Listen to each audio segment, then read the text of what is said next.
ਸਤਨਾਮ ਸ੍ਰੀ ਵਾਹਿਗੁਰੂ ਸਾਹਿਬ JIO. ਫੇਰ ਵਸਾਇਆ ਫੇਰ ਆਣਾ, ਸਤਿਗੁਰ ਖਾਡੂਰਾ। ਜਪ ਤਪ ਸੰਜਮ ਨਾਲ ਤੁਧ, ਹੋਰ ਮੋਚਾਂ ਗਰੂਰਾ। ਫੇਰ ਵਸਾਇਆ ਫੇਰ ਆਣਾ।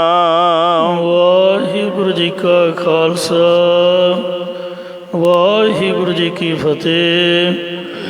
ਕੋਟ ਬ੍ਰਹਮੰਡਾਂ ਦੇ ਮਾਲਕ, ਜੁਗੋ ਜੁਗਿਆ ਟਲ, ਸ਼ਬਦਾ ਅਵਤਾਰ, ਦਸਾਂ ਪਾਤਸ਼ਾਹੀਆਂ ਦੀ ਆਤਮਿਕ ਜੋਤ। ਧੰਨ ਧੰਨ ਸਤਿਗੁਰੂ ਸ੍ਰੀ ਗੁਰੂ ਗ੍ਰੰਥ ਸਾਹਿਬ ਸੱਚੇ ਪਾਤਸ਼ਾਹ ਜੀ ਮਹਾਰਾਜ ਜੀ ਦੇ ਪਵਿੱਤਰ ਪਾਵਨ ਹਜ਼ੂਰੀ ਦੇ ਵਿੱਚ ਜੁੜਮਨ ਬੈਠੀ ਗੁਰੂ ਰੂਪ ਗੁਰੂ ਖਾਲਸਾ ਸਾਧ ਸੰਗਤ ਜੀਓ। ਆਓ ਬੜੇ ਪਿਆਰ ਅਰ ਸਤਿਕਾਰ ਦੇ ਨਾਲ ਅੰਮ੍ਰਿਤ ਬਾਣੀ ਹਰ ਹਰ ਤੇਰੀ, ਸੁਣ ਸੁਣ ਹੋਵੇ ਪਰਮ ਗਤ ਮੇਰੀ।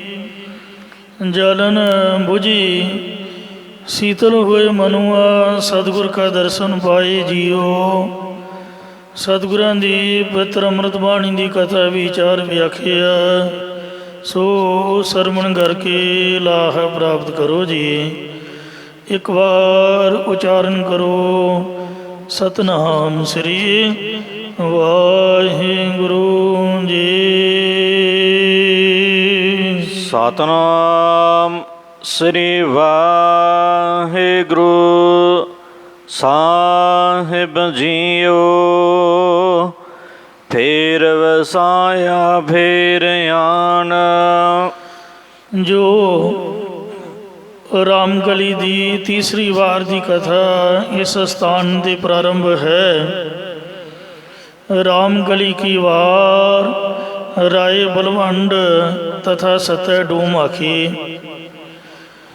ਬਲਵੰਡ ਰਾਏ ਤੇ ਸਤੈ ਡੂਮ ਦੀ ਉਚਾਰੀ ਹੋਈ ਇਹ ਤੀਸਰੀ ਵਾਰ ਹੈ, ਜਿਸ ਵਿੱਚ ਕਿ ਗੁਰੂ ਸਾਹਿਬਾਨਾਂ ਦੀ ਉਹ ਮਹਿਮਾ ਕਰ ਰਹੇ ਨੇ। ਦੂਜੇ ਪਾਤਸ਼ਾਹ ਸ੍ਰੀ ਗੁਰੂ ਅੰਗਦ ਦੇਵ ਸਾਹਿਬ ਜੀ ਦੀ ਮਹਿਮਾ ਕਰਦਿਆਂ ਹੋਇਆਂ ਇਹ ਗੁਰੂ ਘਰ ਦੇ ਰਬਾਬੀ, ਗੁਰੂ ਘਰ ਦੇ ਕੀਰਤਨੀਏ ਰਾਏ ਬਲਵੰਡ ਤੇ ਸਤਾ ਡੂਮ ਜੀ ਫਰਮਾਨ ਕਰਦੇ ਨੇ, ਫੇਰ ਵਸਾਇਆ। ਇਹਦੇ ਰਾਰੇ ਨੂੰ ਸਿਹਾਰੀ ਹੈ, ਇਸ ਕਰਕੇ ਫੇਰ ਰਾਰੇ ਸਿਹਾਰੀ ਰੇ ਸਲਿਮ ਜਿਹਾ ਤੇ ਅੱਗੇ ਫੇਰ ਆਣ ਰਾਰੇ ਔਂਕੜ ਰੋ। ਔਂਕੜ ਨੂੰ ਥੋੜ੍ਹਾ ਜਿਹਾ ਸ਼ੋਅ ਕਰਨਾ ਹੈ। ਫੇਰ ਆਣ, ਸੋ ਫੇਰ ਵਸਾਇਆ ਫੇਰ ਆਣ। ਜੋ ਬਾਬੇ ਫੇਰੂਮਲ ਜੀ ਦੇ ਆਣ ਸਪੁੱਤਰ ਨੇ, ਜਿਹੜਾ ਰਾਰੇ ਨੂੰ ਔਂਕੜ ਵਾਲਾ ਫੇਰ ਆਣ ਹੈ, ਉਹ ਰਾਰੇ ਨੂੰ ਔਂਕੜ ਵਾਲਾ ਜਿਹੜਾ ਫੇਰ ਹੈ ਉਹ ਬਾਬੇ ਫੇਰੂਮਲ ਦਾ ਨਾਮ ਹੈ। ਅਤੇ ਜਿਹੜਾ ਸਿਹਾਰੀ ਵਾਲਾ ਫੇਰ ਹੈ ਉਹਦਾ ਮਤਲਬ ਹੈ ਫੇਰ ਮੁੜ ਕੇ। ਅਤੇ ਜਿਸ ਤਰ੍ਹਾਂ ਫਿਰ ਆਹ ਕੀਤਾ ਫਿਰ ਉਹ ਕੀਤਾ, ਇਹ ਫਿਰ ਅੱਖਰ ਤੋਂ ਭਾਵ ਹੈ। ਫੇਰ ਵਸਾਇਆ ਫੇਰ ਆਣ। ਜੋ ਬਾਬਾ ਫੇਰੂਮਲ ਜੀ ਦੇ ਆਣ ਸਪੁੱਤਰ ਸ੍ਰੀ ਗੁਰੂ ਅੰਗਦ ਦੇਵ ਜੀ ਮਹਾਰਾਜ ਸਨ, ਉਹਨਾਂ ਨੇ ਸ੍ਰੀ ਗੁਰੂ ਨਾਨਕ ਦੇਵ ਜੀ ਦੀ ਸੇਵਾ ਦੁਆਰਾ ਗੁਰਤਾ ਗੱਦੀ ਪ੍ਰਾਪਤ ਕਰਕੇ ਫੇਰ ਵਸਾਇਆ। ਫੇਰ ਸਤਿਗੁਰ ਖਾਡੂਰਾ। ਸਤਿਗੁਰੂ ਅੰਗਦ ਦੇਵ ਜੀ ਨੇ ਫਿਰ ਆਣ ਕਰਕੇ ਖਡੂਰ ਸਾਹਿਬ ਦੇ ਤਾਈਂ ਵਸਾਉਣਾ ਕੀਤਾ ਹੈ। ਇਸੇ ਪ੍ਰਕਾਰ ਫੇਰ ਵਸਾਇਆ ਫੇਰ ਆਣਾ। ਬਾਬਾ ਫੇਰੂਮਲ ਜੀ ਦੇ ਆਣ ਸਪੁੱਤਰ ਸ੍ਰੀ ਗੁਰੂ ਅੰਗਦ ਦੇਵ ਜੀ ਨੂੰ ਤਪੇ ਜੋਗੀ ਦੇ ਕਈ ਅਨੁਸਾਰ ਖਹਿਰੇ ਗੋਤ ਦੇ ਜੱਟਾਂ ਨੇ ਸ੍ਰੀ ਖਡੂਰ ਸਾਹਿਬ ਜੀ ਤੋਂ ਬਾਹਰ ਕੱਢਿਆ ਸੀਗਾ, ਤਪੇ ਨੇ ਕਢਾਇਆ ਸੀਗਾ। ਕਹਿੰਦਾ ਮੈਂ ਮੀਂਹ ਤਾਂ ਪਵਾਉਂਗਾ ਜੇ ਤੁਸੀਂ ਸ੍ਰੀ ਗੁਰੂ ਅੰਗਦ ਦੇਵ ਜੀ ਮਹਾਰਾਜ ਦੀ ਪੂਜਾ ਹਟਾਓਗੇ। ਉਹ ਗ੍ਰਸਤੀ ਹੈ, ਮੈਂ ਬੇਹੰਗਮ ਹਾਂ, ਗ੍ਰਸਤੀ ਦੀ ਤੁਸੀਂ ਕਿਉਂ ਪੂਜਾ ਕਰਦੇ ਹੋ? ਉਹਨੂੰ ਬਾਹਰ ਕੱਢ ਦਿਓ ਪਿੰਡ 'ਚੋਂ। ਅਤੇ ਮਹਾਰਾਜ ਕਹਿੰਦੇ 7 ਵਚਨ ਜੀ ਅਸੀਂ ਚਲੇ ਜਾਂਦੇ ਹਾਂ। ਜੇ ਸਾਡੇ ਜਾਣ ਤੋਂ ਤੁਹਾਡਾ ਭਲਾ ਹੁੰਦਾ ਹੈ, ਬਾਰਿਸ਼ ਪੈਂਦੀ ਹੈ, ਅਤੇ ਸਾਡਾ ਕੀ ਆ? ਆਪਾਂ ਭਜਨ ਕਰਨਾ ਹੈ ਇੱਥੇ, ਨਹੀਂ ਤਾਂ ਜੰਗਲ 'ਚ ਕਰ ਲਾਂਗੇ। ਫਿਰ ਜਾਂ ਤੀਜੇ ਪਾਤਸ਼ਾਹ ਸ੍ਰੀ ਗੁਰੂ ਅਮਰਦਾਸ ਸਾਹਿਬ ਜੀ ਬਾਸਰ ਕੇ ਗੱਲਾਂ ਆਪਣੇ ਨਗਰ ਤੋਂ ਵਾਪਸ ਆਏ। ਵੇਖਿਆ ਕਿ ਗੁਰੂ ਸਾਹਿਬ ਜੀ ਨਹੀਂ ਦਿਖ ਰਹੇ। ਪਤਾ ਚੱਲਿਆ ਕਿ ਤਪੇ ਦੀ ਕਾਲੀ ਕਰਤੂਤ ਹੈ। ਉਹਨੇ ਜੱਟਾਂ ਨੂੰ ਵਰਗਲਾ ਕੇ ਗੁਰੂ ਸਾਹਿਬ ਜੀ ਨੂੰ ਖਡੂਰ ਸਾਹਿਬ ਤੋਂ ਬਾਹਰ ਕਢਾਇਆ ਹੈ। ਹਮਾਰੇ ਕਹਿੰਦੇ ਮੂਰਖੋ, ਤੁਸੀਂ ਸਤਿਗੁਰੂ ਦੀ ਗੱਲ ਕਰਦੇ ਹੋ। ਸਤਿਗੁਰੂ ਤਾਂ ਕੁਦਰਤ ਦੇ ਮਾਲਕ ਨੇ, ਮੇਰੇ ਵਰਗੇ ਨਾਚੀਜ਼ ਉਹਨਾਂ ਦੇ ਚਰਨ ਸੇਵਕ। ਮੀਂਹ ਦੀ ਕੀ ਗੱਲ ਹੈ? ਲਓ ਮੀਂਹ ਮੈਂ ਪਵਾ ਦਿੰਦਾ। ਅਤੇ ਪਹਿਲਾਂ ਤੁਸੀਂ ਤਵੇ ਨੂੰ ਪੁੱਛੋ ਵੀ ਪੁੱਤ ਹੁਣ ਮੀਂਹ ਕਿਉਂ ਨਹੀਂ ਪਵਾਇਆ? ਪਹਿਲਾਂ ਉਹਨੂੰ ਜਾ ਕੇ ਪੁੱਛੋ ਵੀ ਤੂੰ ਮਹਾਰਾਜ ਨੂੰ ਤਾਂ ਕਢਾ ਦਿੱਤਾ ਅਤੇ ਮੀਂਹ ਕਿਉਂ ਨਹੀਂ ਪਵਾਇਆ? ਉਹ ਜ਼ੋਰ ਲਾ ਕੇ ਮਰ ਗਿਆ। ਪਰ ਬਾਰਿਸ਼ ਤਾਂ ਗੁਰੂ ਸਾਹਿਬ ਦੇ ਹੁਕਮ 'ਚ ਹੁੰਦੀ ਹੈ। ਹੁਕਮੀ ਵਰਸਣ ਲਾਗੇ ਮੇਹਾ। ਜਿਹੜਾ ਮੀਂਹ ਹੈ, ਬੱਦਲ ਹੈ, ਉਹ ਵਾਹਿਗੁਰੂ ਜੀ ਦੇ ਹੁਕਮ 'ਚ ਵਰਸਦਾ ਹੈ। ਇਸ ਲਈ ਨਾ ਇੰਦਰ ਦੇ ਵੱਸ ਵਿੱਚ ਹੈ, ਨਾ ਕਿਸੇ ਪਖੰਡੀ ਸਾਹਿਬ ਦੇ ਵੱਸ ਵਿੱਚ ਹੈ। ਲੋਕ ਤਾਂ ਐਵੇਂ ਝੂਠ ਬੋਲਦੇ ਨੇ। ਉਹ ਜ਼ੋਰ ਲਾ ਕੇ ਹੰਭ ਗਿਆ। ਬੜੇ ਉਹਨੇ ਮੰਤਰ ਪੜ੍ਹੇ, ਪਰ ਮੀਂਹ ਕਿੱਥੋਂ ਪਏ?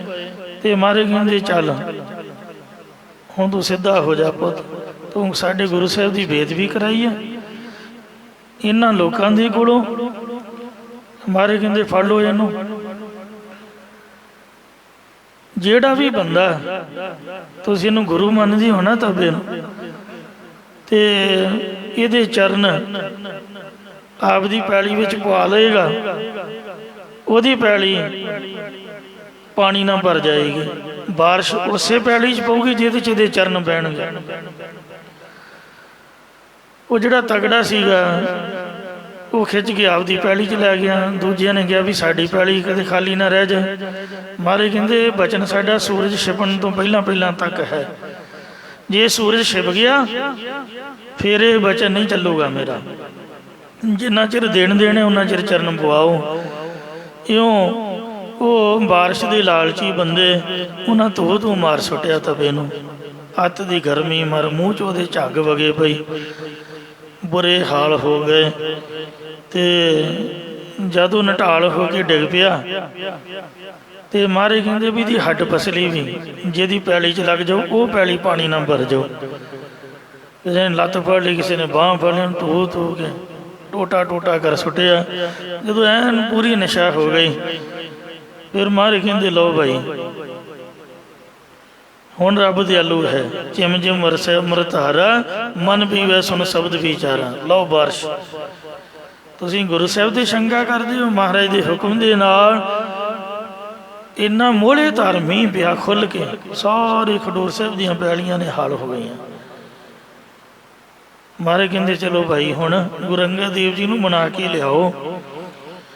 ਗੁਰੂ ਸਾਹਿਬ ਨੇ ਉਹਨਾਂ ਦੇ ਗੁੱਸੇ ਦਾ ਕੀ ਹੋਣਾ ਸੀ ਜਿਨ੍ਹਾਂ ਜੱਟਾਂ ਨੇ ਕੱਢਿਆ ਜਾਂ ਤਪੇ ਨੇ ਕਢਾਇਆ। ਉਲਟਾ ਮਹਾਰਾਜ ਨੇ ਗੁਰੂ ਅਮਰਦਾਸ ਜੀ 'ਤੇ ਗੁੱਸਾ ਕੀਤਾ। ਉਹਨਾਂ ਵੱਲ ਵੇਖਣ ਨਾ, ਉਹਨਾਂ ਨਾਲ ਬੋਲਣ ਨਾ, 4 ਸਵੇਰੇ ਘੁੰਮੇ, ਗੁਰੂ ਜੀ ਦਰਸ਼ਨ ਨਾ ਦੇਣ, 100 ਤਰਲੇ ਮਾਰੇ ਵੀ ਗਲਤੀ ਹੋ ਗਈ, ਮਾਫੀ ਦਿਓ। ਕਹਿੰਦੇ ਗਲਤੀ? ਇਹ ਗਲਤੀ ਨਹੀਂ, ਬਹੁਤ ਵੱਡਾ ਗਲਤ ਆ। ਕਿ ਅਸੀਂ ਮੀਂਹ ਨਹੀਂ ਸੀ ਪਵਾ ਸਕਦੇ? ਨਿੱਕੀ ਜਿਹੀ ਗੱਲ ਸੀਗੀ ਮੀਂਹ ਪਵਾਉਣਾ। ਇੰਨੀ ਨਿੱਕੀ ਜਿਹੀ ਗਲਤੀ ਤੋਂ ਜੇ ਉਹਨਾਂ ਕਹਿ ਦਿੱਤਾ ਵੀ ਪਿੰਡ ਛੱਡ ਕੇ ਚਲੇ ਜਾਓ, ਕਿੱਡੀ ਕੁ ਵੱਡੀ ਗੱਲ ਹੈ। ਆਪਣਾ ਕੀ ਆ, ਥੋੜ੍ਹੇ ਚਿਰ ਬਾਅਦ ਇਹਨਾਂ ਨੂੰ ਆਪੇ ਸਮਝ ਆ ਜਾਣੀ ਸੀ। ਨਿੱਕੀ ਜਿਹੀ ਗਲਤੀ ਤੋਂ ਤਪੇ ਨੂੰ ਐਡੀ ਵੱਡੀ ਸਜ਼ਾ ਨਹੀਂ ਸੀ ਦੇਣੀ ਚਾਹੀਦੀ। ਜੇ ਤੁਹਾਨੂੰ ਗੁਰੂ ਘਰ ਦੀ ਸੇਵਾ ਦੇ ਨਾਲ ਸ਼ਕਤੀ ਮਿਲੀ ਹੈ ਅਤੇ ਫਿਰ ਤੁਸਾਂ ਨੇ ਸ਼ਕਤੀ ਦਿਖਾਈ ਕਿਉਂ? ਸਾਡੇ ਹੁਕਮ ਤੋਂ ਬਗੈਰ ਇਹ ਕਾਰਜ ਕਿਉਂ ਕੀਤਾ? ਪਹਿਲਾਂ ਸਾਨੂੰ ਤੁਹਾਨੂੰ ਮਿਲਣਾ ਚਾਹੀਦਾ ਸੀ, ਸਾਡੇ ਨਾਲ ਸਲਾਹ ਕਰਨੀ ਚਾਹੀਦੀ ਸੀ, ਪਰ ਤੁਸੀਂ ਸਾਡੇ ਹੁਕਮ ਦੀ ਅਦੁਲੀ ਕੀਤੀ ਹੈ, ਸਾਡੇ ਭਾਣੇ 'ਚ ਦਖਲ ਦਿੱਤਾ ਹੈ, ਇਸ ਲਈ ਅਸੀਂ ਤੁਹਾਨੂੰ ਦਰਸ਼ਨ ਨਹੀਂ ਦਿਆਂਗੇ, ਜਾਂ ਫਿਰ ਮਾਫੀ ਮੰਗੋ। ਧੰਨ ਗੁਰੂ ਅਮਰਦਾਸ ਮਹਾਰਾਜ ਨੇ ਪੈਰ ਫੜ ਲਏ, ਕਹਿੰਦੇ ਸੱਚੇ ਪਾਤਸ਼ਾਹ ਮਾਫ ਕਰੋ, ਅੱਜ ਤੋਂ ਬਾਅਦ ਭਾਣੇ ਤੋਂ ਉਲਟ ਸ਼ਕਤੀ ਨਹੀਂ ਦਿਖਾਵਾਂਗੇ, ਤੁਹਾਡੇ ਹੁਕਮ 'ਚ ਰਹਾਂਗੇ। ਉਹਨਾਂ ਜੱਟਾਂ ਨੇ ਆਖਿਆ ਚਲੋ ਜੀ ਮਹਾਰਾਜ। ਮਹਾਰਾਜ ਕਹਿੰਦੇ ਚਲੋ ਜੀ, ਮੋਢਾ ਪਰਨੇ ਤੇ ਸੁੱਟਿਆ, ਚਲੋ ਮੇਰੇ ਭਾਈ। ਇੰਨਾ ਵੀ ਨਹੀਂ ਆਖਿਆ ਵੀ ਤੁਸੀਂ ਕਿਹੜੀ ਜ਼ਮਾਨਾ ਕਹਿ ਰਹੇ ਹੋ ਜਾਣ ਵਾਸਤੇ, ਇੰਨੇ ਲਾਲਚੀ ਬੰਦੇ, ਸੈਲਫਿਸ਼ ਮਤਲਬੀ। ਪਹਿਲਾਂ ਤੁਸੀਂ ਬਾਹਰ ਕੱਢਿਆ, ਹੁਣ ਤੁਸੀਂ ਝੱਟ ਲੈਣ ਆ ਗਏ। ਗੁਰੂ ਸਾਹਿਬ ਨੇ ਰੱਤੀ ਪਰ ਵੀ ਰੋਸ ਨਹੀਂ ਕੀਤਾ। ਰੋਸ ਨਾ ਕਾਹੂ ਸੰਗ ਕਰੋ, ਆਪਣਾ ਵਿਚਾਰ ਹੋਏ ਨਿਮਾਣਾ ਜਗ ਰਹੋ, ਨਾਨਕ ਨਦਰੀ ਪਾਰ। ਨਿਮਾਣੇ ਹੋ ਕੇ ਜੇ ਕੋਈ ਕਹੇ 7 ਵਜਨ ਜੀ, ਕੀਮਤਾਂ ਅਸੀਂ ਇਸੇ ਤਰ੍ਹਾਂ ਦੇ ਹੀ ਹਾਂ, ਤਾਂ ਹੀ ਤਾਂ ਸਾਰੇ ਕਹਿ ਰਹੇ ਨੇ। ਗੱਲ ਨੂੰ ਮੰਨ ਜਾਣਾ ਨਿਮਰਤਾ ਹੈ। ਤੋ ਇੰਜ ਫੇਰ ਵਸਾਇਆ ਫੇਰੂ ਆਣ, ਬਾਬੇ ਫੇਰੂ ਮਲ ਜੀ ਦੀ ਆਣ ਸੁਪੁੱਤਰ ਸ੍ਰੀ ਗੁਰੂ ਅੰਗਦ ਦੇਵ ਜੀ ਨੂੰ ਤਪੇ ਦੇ ਜੋਗੀ ਦੇ ਕਹੇ ਅਨੁਸਾਰ ਖਹਿਰੇ ਗੋਹ ਦੇ ਜੱਟਾਂ ਨੇ ਗੁਰੂ ਸਾਹਿਬ ਤੋਂ ਬਾਹਰ, ਖਡੂਰ ਸਾਹਿਬ ਤੋਂ ਗੁਰੂ ਜੀ ਨੂੰ ਬਾਹਰ ਕੱਢਿਆ ਸੀ, ਤਪੇ ਨੇ ਕਢਾਇਆ ਸੀਗਾ। ਤੇ ਉਹ ਫੇਰ ਮੁੜ ਕਰਕੇ ਸਤਿਗੁਰ ਖਾਡੂਰਾ, ਸਤਿਗੁਰੂ ਅੰਗਦ ਦੇਵ ਜੀ ਨੇ ਖਡੂਰ ਸਾਹਿਬ ਦੇ ਤਾਈਂ ਆ ਕੇ ਫਿਰ ਵਸਾਉਣਾ ਕੀਤਾ ਹੈ। ਸਾਧ ਸੰਗਤ ਜੀਓ, ਬਾਬਾ ਫੇਰੂ ਮਲ ਜੀ ਦਾ ਨਾਮ ਆਇਆ ਤੇ ਸ੍ਰੀ ਗੁਰੂ ਅੰਗਦ ਦੇਵ ਮਹਾਰਾਜ ਜੀ ਦੀ ਮਹਿਮਾ ਆਈ ਹੈ। ਕੁਛ ਕੁ ਵਿਚਾਰ ਜੋ ਡਾਕਟਰ ਭਾਈ ਸਾਹਿਬ ਭਾਈ ਵੀਰ ਸਿੰਘ ਜੀ ਨੇ ਲਿਖੀ ਹੈ, ਉਹ ਮੈਂ ਆਪ ਨਾਲ ਸਾਂਝੀ ਕਰਦਾ। ਗੁਜਰਾਤ ਤੋਂ 20 ਕੁ ਮੀਲ ਦੀ ਵਿੱਥ ਤੇ ਇੱਕ ਮੰਗੋਵਾਲ ਪਿੰਡ ਹੈ, ਮੰਗੋਵਾਲ। ਇਸ ਪਿੰਡ ਵਿੱਚ ਇੱਕ ਤਰੇਨ ਖੱਤਰੀ ਰਹਿੰਦਾ ਸੀਗਾ, ਜਿਸ ਦਾ ਨਾਮ ਸੀ ਗੇਹਣੂ ਮੱਲ। ਇਹ ਹੁਣ ਦੇ ਫਰੀਦਕੋਟ ਦੇ ਜ਼ਿਲ੍ਹੇ ਵਿੱਚ ਹੈ, ਤੇ ਹੁਣ ਤਾਂ ਮੁਕਤਸਰ ਵੀ ਜ਼ਿਲ੍ਹਾ ਬਣ ਗਿਆ, ਪਹਿਲਾਂ ਫਰੀਦਕੋਟ ਹੁੰਦਾ ਸੀ। ਮੁਕਤਸਰ ਦੇ ਤਾਂ ਬਿਲਕੁਲ ਹੀ ਨਾਲ 20 ਕਿਲੋਮੀਟਰ ਦੀ ਦੂਰੀ ਤੇ ਮੱਤੇ ਦੀ ਸਰਾਂ ਨਾਮੇ ਪਿੰਡ, ਇਹਦੇ ਵਿੱਚ ਬਾਬਾ ਗੇਹਣੂ ਮੱਲ ਦੀ ਸ਼ਾਦੀ ਹੋਈ। ਬਾਬਾ ਗੇਹਣੂ ਮੱਲ ਦੇ ਘਰ 4 ਪੁੱਤਰ ਹੋਏ, ਜਿਨ੍ਹਾਂ ਦੇ ਨਾਮ ਰਾਜਾਨੀ, ਗੁਰੀਆ ਮੱਲ, ਫੇਰੂ ਮੱਲ ਤੇ ਅਰਥੀ ਮੱਲ ਸਨ। ਬਾਬਾ ਫੇਰੂ ਮੱਲ ਜੀ ਬੜੇ ਸਿਆਣੇ ਤੇ ਭਗਤੀ ਭਾਵ ਵਾਲੇ ਸਨ।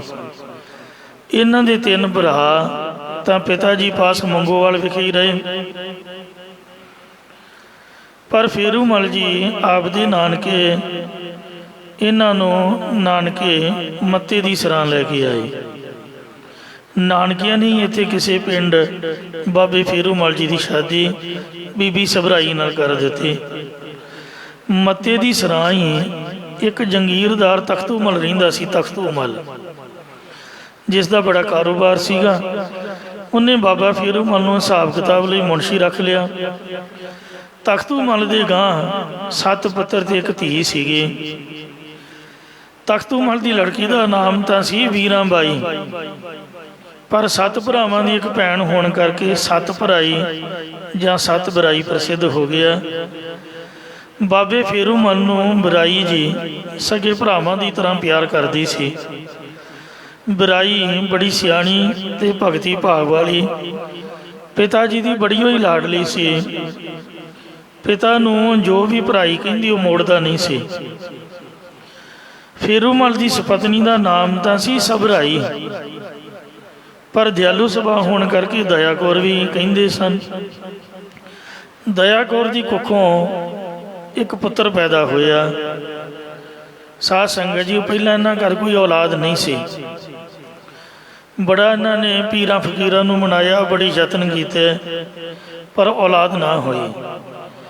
ਚੱਲਦੇ ਚੱਲਦੇ ਸ੍ਰੀ ਗੁਰੂ ਨਾਨਕ ਦੇਵ ਜੀ ਮਹਾਰਾਜ ਮੱਤੇ ਦੀ ਸਰਾਂ ਨਗਰ ਵਿਖੇ ਪਹੁੰਚੇ। ਜਦੋਂ ਬਾਗੀ ਪੁਰਾਣੀ ਕੋਟਕਪੁਰੇ ਤੋਂ ਮੁਕਤਸਰ ਸਾਹਿਬ ਨੂੰ ਜਾਈਏ ਤਾਂ ਖੱਬੇ ਹੱਥ ਬਿਲਕੁਲ ਰੋਡ ਦੇ ਨਾਲ ਹੀ ਬੜਾ ਆਲੀਸ਼ਾਨ ਗੁੰਮਟ ਵਾਲਾ ਗੁਰਦੁਆਰਾ ਸਾਹਿਬ ਦਿਖਦਾ ਹੈ, ਦਰਸ਼ਨ ਹੁੰਦੇ ਨੇ। ਉਹੀ ਮੱਤੇ ਦੀ ਸਰਾਂ ਪਿੰਡ ਹੈ ਜਿੱਥੇ ਸ੍ਰੀ ਗੁਰੂ ਨਾਨਕ ਦੇਵ ਮਹਾਰਾਜ ਨੇ ਚਰਨ ਪਾਏ।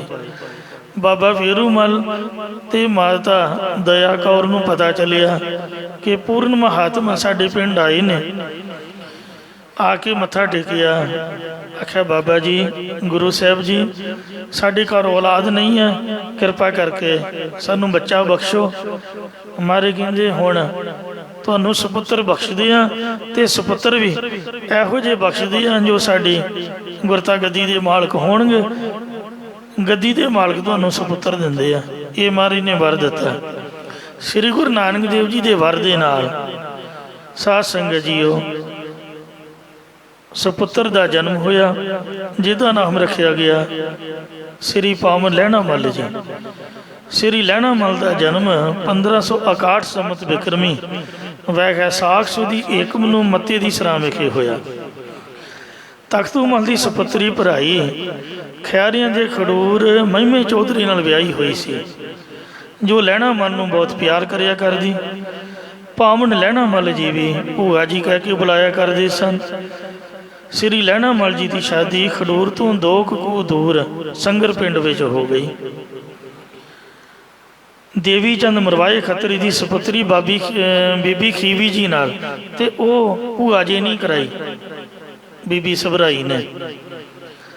ਕਿਉਂਕਿ 7 ਭਰਾਵਾਂ ਦੀ ਤਾਂ ਪਹਿਲਾਂ ਹੀ ਭੈਣ ਸੀ, ਉਹਦੇ ਆਪ ਦੇ 7 ਭਰਾ, ਤੇ 8ਵਾਂ ਬਾਬੇ ਫੇਰੂਮਲ ਨੂੰ ਵੀ ਉਹ ਆਪਦਾ ਭਰਾ ਹੀ ਮੰਨਦੀ ਸੀ, ਉਹਨੂੰ ਵੀ ਭਰਾ ਹੀ ਕਹਿੰਦੀ। ਤੇ ਸ੍ਰੀ ਲਹਿਣਾ ਮੱਲ ਜੀ ਦੀ ਕੋਈ ਸਕੀ ਭੂਆ ਨਹੀਂ ਸੀਗੀ, ਯਾਨੀ ਕਿ ਬਾਬੇ ਫੇਰੂਮਲ ਦੀ ਕੋਈ ਭੈਣ ਨਹੀਂ ਸੀ, ਇਸ ਲਈ ਉਹਨੂੰ ਆਪਦੀ ਭੂਆ ਮੰਨ ਲਿਆ, ਉਹਨੇ ਭਰਾ ਮੰਨਿਆ। ਤੇ ਪਾਵਨ ਲਹਿਣਾ ਮੱਲ ਨੂੰ ਬਹੁਤ ਪਿਆਰ ਕਰਦੀ, ਤੇ ਮਹਾਰਾਜ ਭੂਆ ਜੀ ਕਹਿ ਕੇ ਸਤਿਕਾਰਦੇ। ਇਉਂ ਸਕੀ ਭੂਆ ਨਾਲੋਂ ਵੱਧ ਪਿਆਰ ਕਰਦੀ। ਤੇ ਖਡੂਰ ਸਾਹਿਬ ਦੇ ਨਜ਼ਦੀਕ ਹੀ ਉਹਨੇ ਆਪਦੀ ਮਰਜ਼ੀ ਨਾਲ ਮਾਤਾ ਖੀਵੀ ਜੀ ਨਾਲ ਸੰਗਰ ਪਿੰਡ 'ਚ ਸ੍ਰੀ ਲਹਿਣਾ ਮੱਲ ਜੀ ਦੀ ਸ਼ਾਦੀ ਕੀਤੀ। ਧੰਨ ਬਾਬਾ ਫੇਰੂਮਲ ਜੋ ਤਖਤੂ ਮੱਲ ਦਾ ਮੁਨਸ਼ੀ ਸੀਗਾ, ਉਹਨੂੰ ਹਿਸਾਬ 'ਚ ਕਿਤੇ ਭੁਲੇਖਾ ਲੱਗ ਗਿਆ ਤਾਂ ਤਖਤੂ ਮੱਲ ਨੇ ਭੋਰੇ ਵਿੱਚ ਕੈਦੀਆਂ ਦੀ ਰਾਹ ਕੈਦ ਕਰ ਲਿਆ। ਕਿਹਾ ਜਾਂਦਾ ਘਾਟਾ ਪੂਰਾ ਕਰ, ਨਹੀਂ ਤਾਂ ਕੈਦ ਵਿੱਚ ਰਹਿਣਾ ਪਵੇਗਾ। ਵੱਡੇ ਬੰਦਿਆਂ ਤੋਂ ਬਚ ਕੇ ਰਹਿਣਾ ਪੈਂਦਾ। ਇਹਨਾਂ ਦੀ ਖੁਸ਼ੀ ਵੀ ਬੜੀ ਲਹਿਰਾਂ ਬਹਿਰਾਂ ਵਾਲੀ ਹੁੰਦੀ। ਜੇ ਤੇ ਖੁਸ਼ ਹੋ ਜਾਣ ਉਹਦੇ ਪੁੱਤ ਪੁੱਤਰਿਆਂ ਤੱਕ ਧਨ ਦੌਲਤ ਦੇ ਦਿੰਦੇ, ਤੇ ਜੇ ਤੇ ਨਾਰਾਜ਼ ਹੋ ਜਾਣ ਮੁੜ ਕੇ ਉਹਦਾ ਪਿੱਛਾ ਨਹੀਂ ਛੱਡਦੇ, ਉਹਦੀਆਂ ਕੁਲਾਂ ਤੱਕ ਨੁਕਸਾਨ ਕਰ ਦਿੰਦੇ ਨੇ। ਇੰਝ ਅਮੀਰਾਂ ਬੰਦਿਆਂ ਨਾਲ ਬਹੁਤੀ ਸ਼ੋਭਤ ਵੀ ਮਾੜੀ ਆ, ਤੇ ਵੈਰ ਤਾਂ ਹੈ ਹੀ ਮਾੜਾ। ਕਿਹਾ ਕਿ ਜਾਂ ਤਾਂ ਘਾਟਾ ਪੂਰਾ ਕਰਦੇ, ਨਹੀਂ ਤਾਂ ਤੈਨੂੰ ਕੈਦ 'ਚ ਸਾਰੀ ਉਮਰ ਰਹਿਣਾ ਪਊਗਾ। ਤਖਤੂ ਮੱਲ ਦੇ ਪਰਿਵਾਰ ਅਤੇ ਲੋਕਾਂ ਨੇ ਬੜਾ ਸਮਝਾਇਆ ਕਿ ਬਾਬਾ ਫੇਰੂਮਲ ਇਮਾਨਦਾਰ ਹੈ, ਹੇਰਾ ਫੇਰੀ ਵਾਲਾ ਇਨਸਾਨ ਨਹੀਂ ਹੈ, ਤੂੰ ਇਹਨੂੰ ਛੱਡ ਦੇ। ਪਰ ਨਾ ਮੰਨਿਆ ਤਾਂ ਤਖਤੂ ਮੱਲ ਦੀ ਘਰ ਵਾਲੀ ਨੇ ਪਾਵਨ ਸ੍ਰੀ ਲਹਿਣਾ ਮੱਲ ਜੀ ਨੂੰ ਕਿਹਾ ਕਿ ਤੂੰ ਆਪਦੀ ਭੂਆ ਬਰਾਈ ਦੇ ਕੋਲ ਖਡੂਰ ਵਿਖੇ ਜਾ। ਉਹ ਆਪਣੇ ਪਿਤਾ ਜੀ ਦੀ ਬੜੀ ਲਾਡਲੀ ਹੈ, ਜਿਸ ਦਾ ਕਹਿਣਾ ਤਖਤੂ ਮੱਲ ਨਹੀਂ ਮੋੜੇਗਾ। ਜਦੋਂ ਪਾਵਨ ਸ੍ਰੀ ਲਹਿਣਾ ਜੀ ਨੇ ਆਪਦੀ ਭੂਆ ਬਰਾਈ ਜੀ ਨੂੰ ਜਾ ਕੇ ਸਾਰੀ ਗੱਲ ਦੱਸੀ ਤਾਂ ਬਰਾਈ ਨੇ ਲਹਿਣਾ ਮੱਲ ਨੂੰ ਆਖਿਆ, ਮੇਰੇ ਕਹੇ ਮੇਰਾ ਪਿਤਾ ਮੇਰੇ ਵੀਰ ਬਾਬੇ ਫੇਰੂਮਲ ਨੂੰ ਛੱਡ ਤਾਂ ਦੇਵੇਗਾ, ਫਿਰ ਵੀ ਪਹਿਮਾਨਗੀ ਦਾ ਕਲੰਕ ਲੱਗਿਆ ਹੀ ਰਹੇਗਾ। ਲੋਕ ਸੋਚਣਗੇ ਕਿ ਸਿਫਾਰਿਸ਼ ਪਾ ਕੇ ਬੰਦਾ ਤਾਂ ਛਡਾ ਲਿਆ, ਤੇ ਪਰ ਇਹਨੇ ਚੋਰੀ ਕੀਤੀ ਹੈ। ਮੈਂ ਇਸ ਤਰ੍ਹਾਂ ਨਹੀਂ ਕਰਨਾ ਚਾਹੁੰਦੀ, ਆਪਦੇ ਵੀਰ ਦੇ ਮੂੰਹ ਦੇ ਕਲੰਕ ਲੱਗਿਆ ਨਹੀਂ ਦੇਖਣਾ ਚਾਹੁੰਦੀ। ਮੈਂ ਨਹੀਂ ਚਾਹੁੰਦੀ ਮੇਰੇ ਸੱਚੇ ਸੁੱਚੇ ਵੀਰ ਫੇਰੂਮਲ ਬਾਬੇ ਨੂੰ ਕਲੰਕ ਲੱਗਿਆ ਰਹੇ। ਸੋ ਲੈ ਹੁਣ ਭਾਗਾਂ ਵਾਲਿਆ, ਭਾਗਾਂ ਭਰਿਆ, ਇੱਕ ਕੰਮ ਕਰ। ਇੱਥੇ ਹੁਣ ਆਏ ਹੋਏ ਨੇ ਰੱਬ ਦੇ ਪਿਆਰੇ, ਰੱਬ ਰੂਪ ਆਪ ਸ੍ਰੀ ਗੁਰੂ ਨਾਨਕ ਦੇਵ ਜੀ ਮਹਾਰਾਜ। ਖਿਆਲ ਕਰਨਾ, ਪਾਵਨ ਸ੍ਰੀ ਲਹਿਣਾ ਮੱਲ ਜੀ ਦਾ ਅਵਤਾਰ ਵੀ ਸ੍ਰੀ ਗੁਰੂ ਅੰਗਦ ਦੇਵ ਜੀ ਦੇ ਵਰ ਨਾਲ ਹੋਇਆ, ਜੋ ਬਾਬਾ ਫੇਰੂਮਲ ਤੇ ਮਾਤਾ ਦਇਆ ਕੌਰ ਨੇ ਗੁਰੂ ਨਾਨਕ ਸਾਹਿਬ ਦੇ ਚਰਨ ਫੜੇ। ਜਦ ਹੁਣ ਬਿਪਤਾ ਪਈ ਹੈ, ਪਾਉਣ ਵਾਲਾ ਵੀ ਰੱਬ ਹੈ ਤੇ ਕੱਢਣ ਵਾਲਾ ਵੀ ਰੱਬ ਹੈ। ਫਿਰ ਗੁਰੂ ਨਾਨਕ ਸਾਹਿਬ ਜੀ ਪ੍ਰਗਟ ਹੋ ਗਏ। जिथे गुरुद्वारा तपियाना साहब है, इत्थे श्री गुरु नानक देव महाराज की चरण छोह गुरुद्वारा सरोवर दे एक पासे तो श्री गुरु अंगद देव जी का है, जिथे भाई बाली की समाध ते गुरु जी ने चौंकड़ा मार के जन्म साखी सुनी, ते सरोवर के बिल्कुल दूजे पासे श्री गुरु नानक देव जी का गुरुद्वारा खडूर साहब गुरुद्वारा तपियाना साहब का बहुत बड़ा सरोवर है। सरोवर के एक पासे श्री गुरु नानक देव जी की चरण छोह गुरुद्वारा साहब सुशोभित है। इत्थे महाराज आके चौंकड़ा मार के बैठे हुए भाई बाला ते मरदाना समेत। ये बुराई नूं पता लग गया कि पूर्ण महापुरख आए हुए ने, कहंदी चल लैना मल जी, मैं तैनू गुरु नानक साहब जी के चरणों में ले जाती हाँ, ये पूर्ण महात्मा आप दी कृपा करनगे, चल मेरे नाल उन्हां दे कोल जाके उन्हां दे दर्शन करिए। जदों बीबी बराई जी के नाल जाके पावन श्री लहना मन जी ने दर्शन किए, पावन लहने मन नूं पता नहीं है कि मैं इन्हां दे वरना प्रगट होया कि श्री गुरु नानक देव जी खुद परमात्मा ने। वो दर्शन करदियां रब की झलक पई है, पर यह नहीं पता भी ये श्री गुरु नानक देव जी हैं। जदों बराई जी के नाल जाके पावन श्री लहना जी ने दर्शन किए तो आपके पिता बाबे फेरू मल नूं कैद च रखने की सारी गल दसी। श्री गुरु नानक देव जी ने पूछया, पुरखा तेरा नाम की है? नाम तो दस। कहन लगा जी मेरा नाम तो लहना है। तो महाराज कहते लै फिर तेनों काहदा फिक्र है, तू आपदे प्यो का फिक्र करदा, ते तू तो सारी दुनिया का भार चुकना है। इसलिए जे तेरा नाम लैना है फिर तो तू लैना ही लैना है, किसी का देना तो है नहीं। जा जाके आप हिसाब कर, खुद आप विच बैठ, जो भुलेखा पिया है वो निकल जाएगा, तेरा पिता छुट जाएगा। इयों श्री गुरु नानक देव जी के दर्शन करके ते वर लैके पावन श्री लहना मल जी फिर आपदी भूआ के घरों खडूर साहब तो मत्ते दी सराह उत्थे आपदे नगर विखे आ गए। बीबी बराई जी का भी हलकारे हथ बापू तख्तू मल के कोल सुनेहा पहुँच गया कि वेख पिता जी मेरा वीर बाबा फेरू मल दुध धोता है, कोई भुलेखा लग गया होना तैनूं, मेरे वीर नूं हुणे भोरियों बाहर कढ़ देवो, अपने पुत्र समेत तुहाडे नाल हिसाब करेगा तो सारा भुलेखा दूर हो जाएगा। तो तख्तू मल ने बाबा फेरू मल नूं कैद विचों बाहर कढ़ दिता। गुरु नानक साहब का वर होया सीगा, फिर बीबी बराई का वो कहना भी नहीं सी मोड़दा। ते बाहर निकल के पिता पुत्र ने फिर जद हिसाब किताब किया तो झटपट ही भुलेखा दूर हो गया। तो अगे नालों बाबा फेरू मल जी की 4 गुणा होर इज्जत बन गई। भावें मुंशी रखन लई बाबे फेरू मल ने तख्तू मल ने बड़ा मनाया, बड़ा आख्या, पर बाबा फेरू मल नहीं मन्निया। पावन श्री लहना जी अपने पिता समेत पिंड मत्ते दी सराह छड्ड आए। दिल टुट गया, मन टुट गया कि इहो जिहे बंदे को नहीं रहना जिहड़ा इन्ना सख्त सुभाव वाला है। माड़ा मोटा कोई गलती इंसान को हो ही जाती है, चलो गलती भी नहीं हुई, भुलेखा लग गया तो निक्की जी गल तो उम्र कैद दे सुट देना कोई चंगी बात नहीं। किसी इज्जतदार बंदे नूं उहदे दरवाजे ते आके वर्दी वाले पुलिस वाले 4 बंदे खड़ जाण, भावें कुछ भी ना कहण, कोई गल भी ना होए, आंढ गुआढ़ सोचदा पता नहीं इन्हें क्राइम किया है। तो इसलिए सरकारी बंदियां दा दरवाजे ते खड़ना भी माड़ा है, चंगे बंदे की इज्जत जाती है। तो इसलिए इत्थे रहना ही नहीं। पावन श्री लहना जी आपदे पिता समेत मत्ते दी सराह नगर छड्ड के कुछ समा हरी के पत्तन रहे। हरी के पत्तन रहने तो बाद फिर अपने सहुरे पिंड संगर नगर विखे जाके रोजी लई सोहना व्यापार का काम तोर लिया। बाद विच जद गुरु जी ने पिठ दी, क्योंकि अजे भावें गुरु अंगद देव जी नहीं बने, श्री लहना जी के रूप जे ने, पर है तो साधु संत रूप, रब वालों बख्शे हुए तुर दरगाह तो गुरु साहब अवतरे ने। जद पिठ दी तो मत्ते दी सराह पिंड नूं पचादियां पट्टियां ते बलोच आदक ने लुट के ढाह ढेरी कर दिता। सब कुछ खे खराब हो गया। जिते साधुआं की बेदबी होवे उत्थे फिर इंज हुंदा है। ਬਹੁਤ ਸਾਰੇ ਲੋਕ ਵੀ ਉਹਨਾਂ ਨੇ ਕਤਲ ਕਰ ਦਿੱਤੇ, ਜਿਨ੍ਹਾਂ 'ਚ ਤਖਤੂ ਮਲ ਦਾ ਸਾਰਾ ਪਰਿਵਾਰ ਵੀ ਮਾਰਿਆ ਗਿਆ ਤੇ ਲੁੱਟਿਆ ਗਿਆ, ਖੇ ਖਰਾਬ ਹੋ ਗਿਆ, ਕੁਛ ਨਹੀਂ ਰਿਹਾ। ਇਉਂ ਸਾਧ ਸੰਗਤ ਜੀਓ, ਸੰਗਰ ਪਿੰਡ ਵਿਖੇ ਜਦ ਭਾਮਣ ਸ੍ਰੀ ਲਹਿਣਾ ਜੀ ਰਹਿ ਰਹੇ ਸਨ ਤਾਂ ਉੱਥੇ ਗੁਰੂ ਸਾਹਿਬ ਦੇ ਸਹੁਰਾ ਜੀ ਚੜ੍ਹਾਈ ਕਰ ਗਏ। ਉੱਥੋਂ ਦੇ ਲੋਕ ਧਾਰਮਿਕ ਖਿਆਲਾਂ ਦੇ ਸਨ, ਜੋ ਕਿ ਜਵਾਲਾਮੁਖੀ ਦੀ ਯਾਤਰਾ ਜਾਇਆ ਕਰਦੇ ਸਨ। ਉਹਨਾਂ ਦਾ ਜਥੇਦਾਰ ਸ੍ਰੀ ਗੁਰੂ ਅੰਗਦ ਦੇਵ ਜੀ ਦਾ ਸਾਧ ਸੰਗਤ ਜੀਓ ਸਹੁਰਾ ਸਾਹਿਬ ਸੀਗਾ, ਜਿਹੜਾ ਹਰ ਸਾਲ ਤੇ ਸੰਗਰ ਪਿੰਡ ਦੇ ਵਿੱਚੋਂ ਸੰਗ ਲੈ ਕੇ ਤੇ ਸਾਧ ਸੰਗਤ ਜੀਓ ਜਵਾਲਾਮੁਖੀ ਦੀ ਯਾਤਰਾ ਨੂੰ ਜਾਇਆ ਕਰਦਾ ਸੀਗਾ।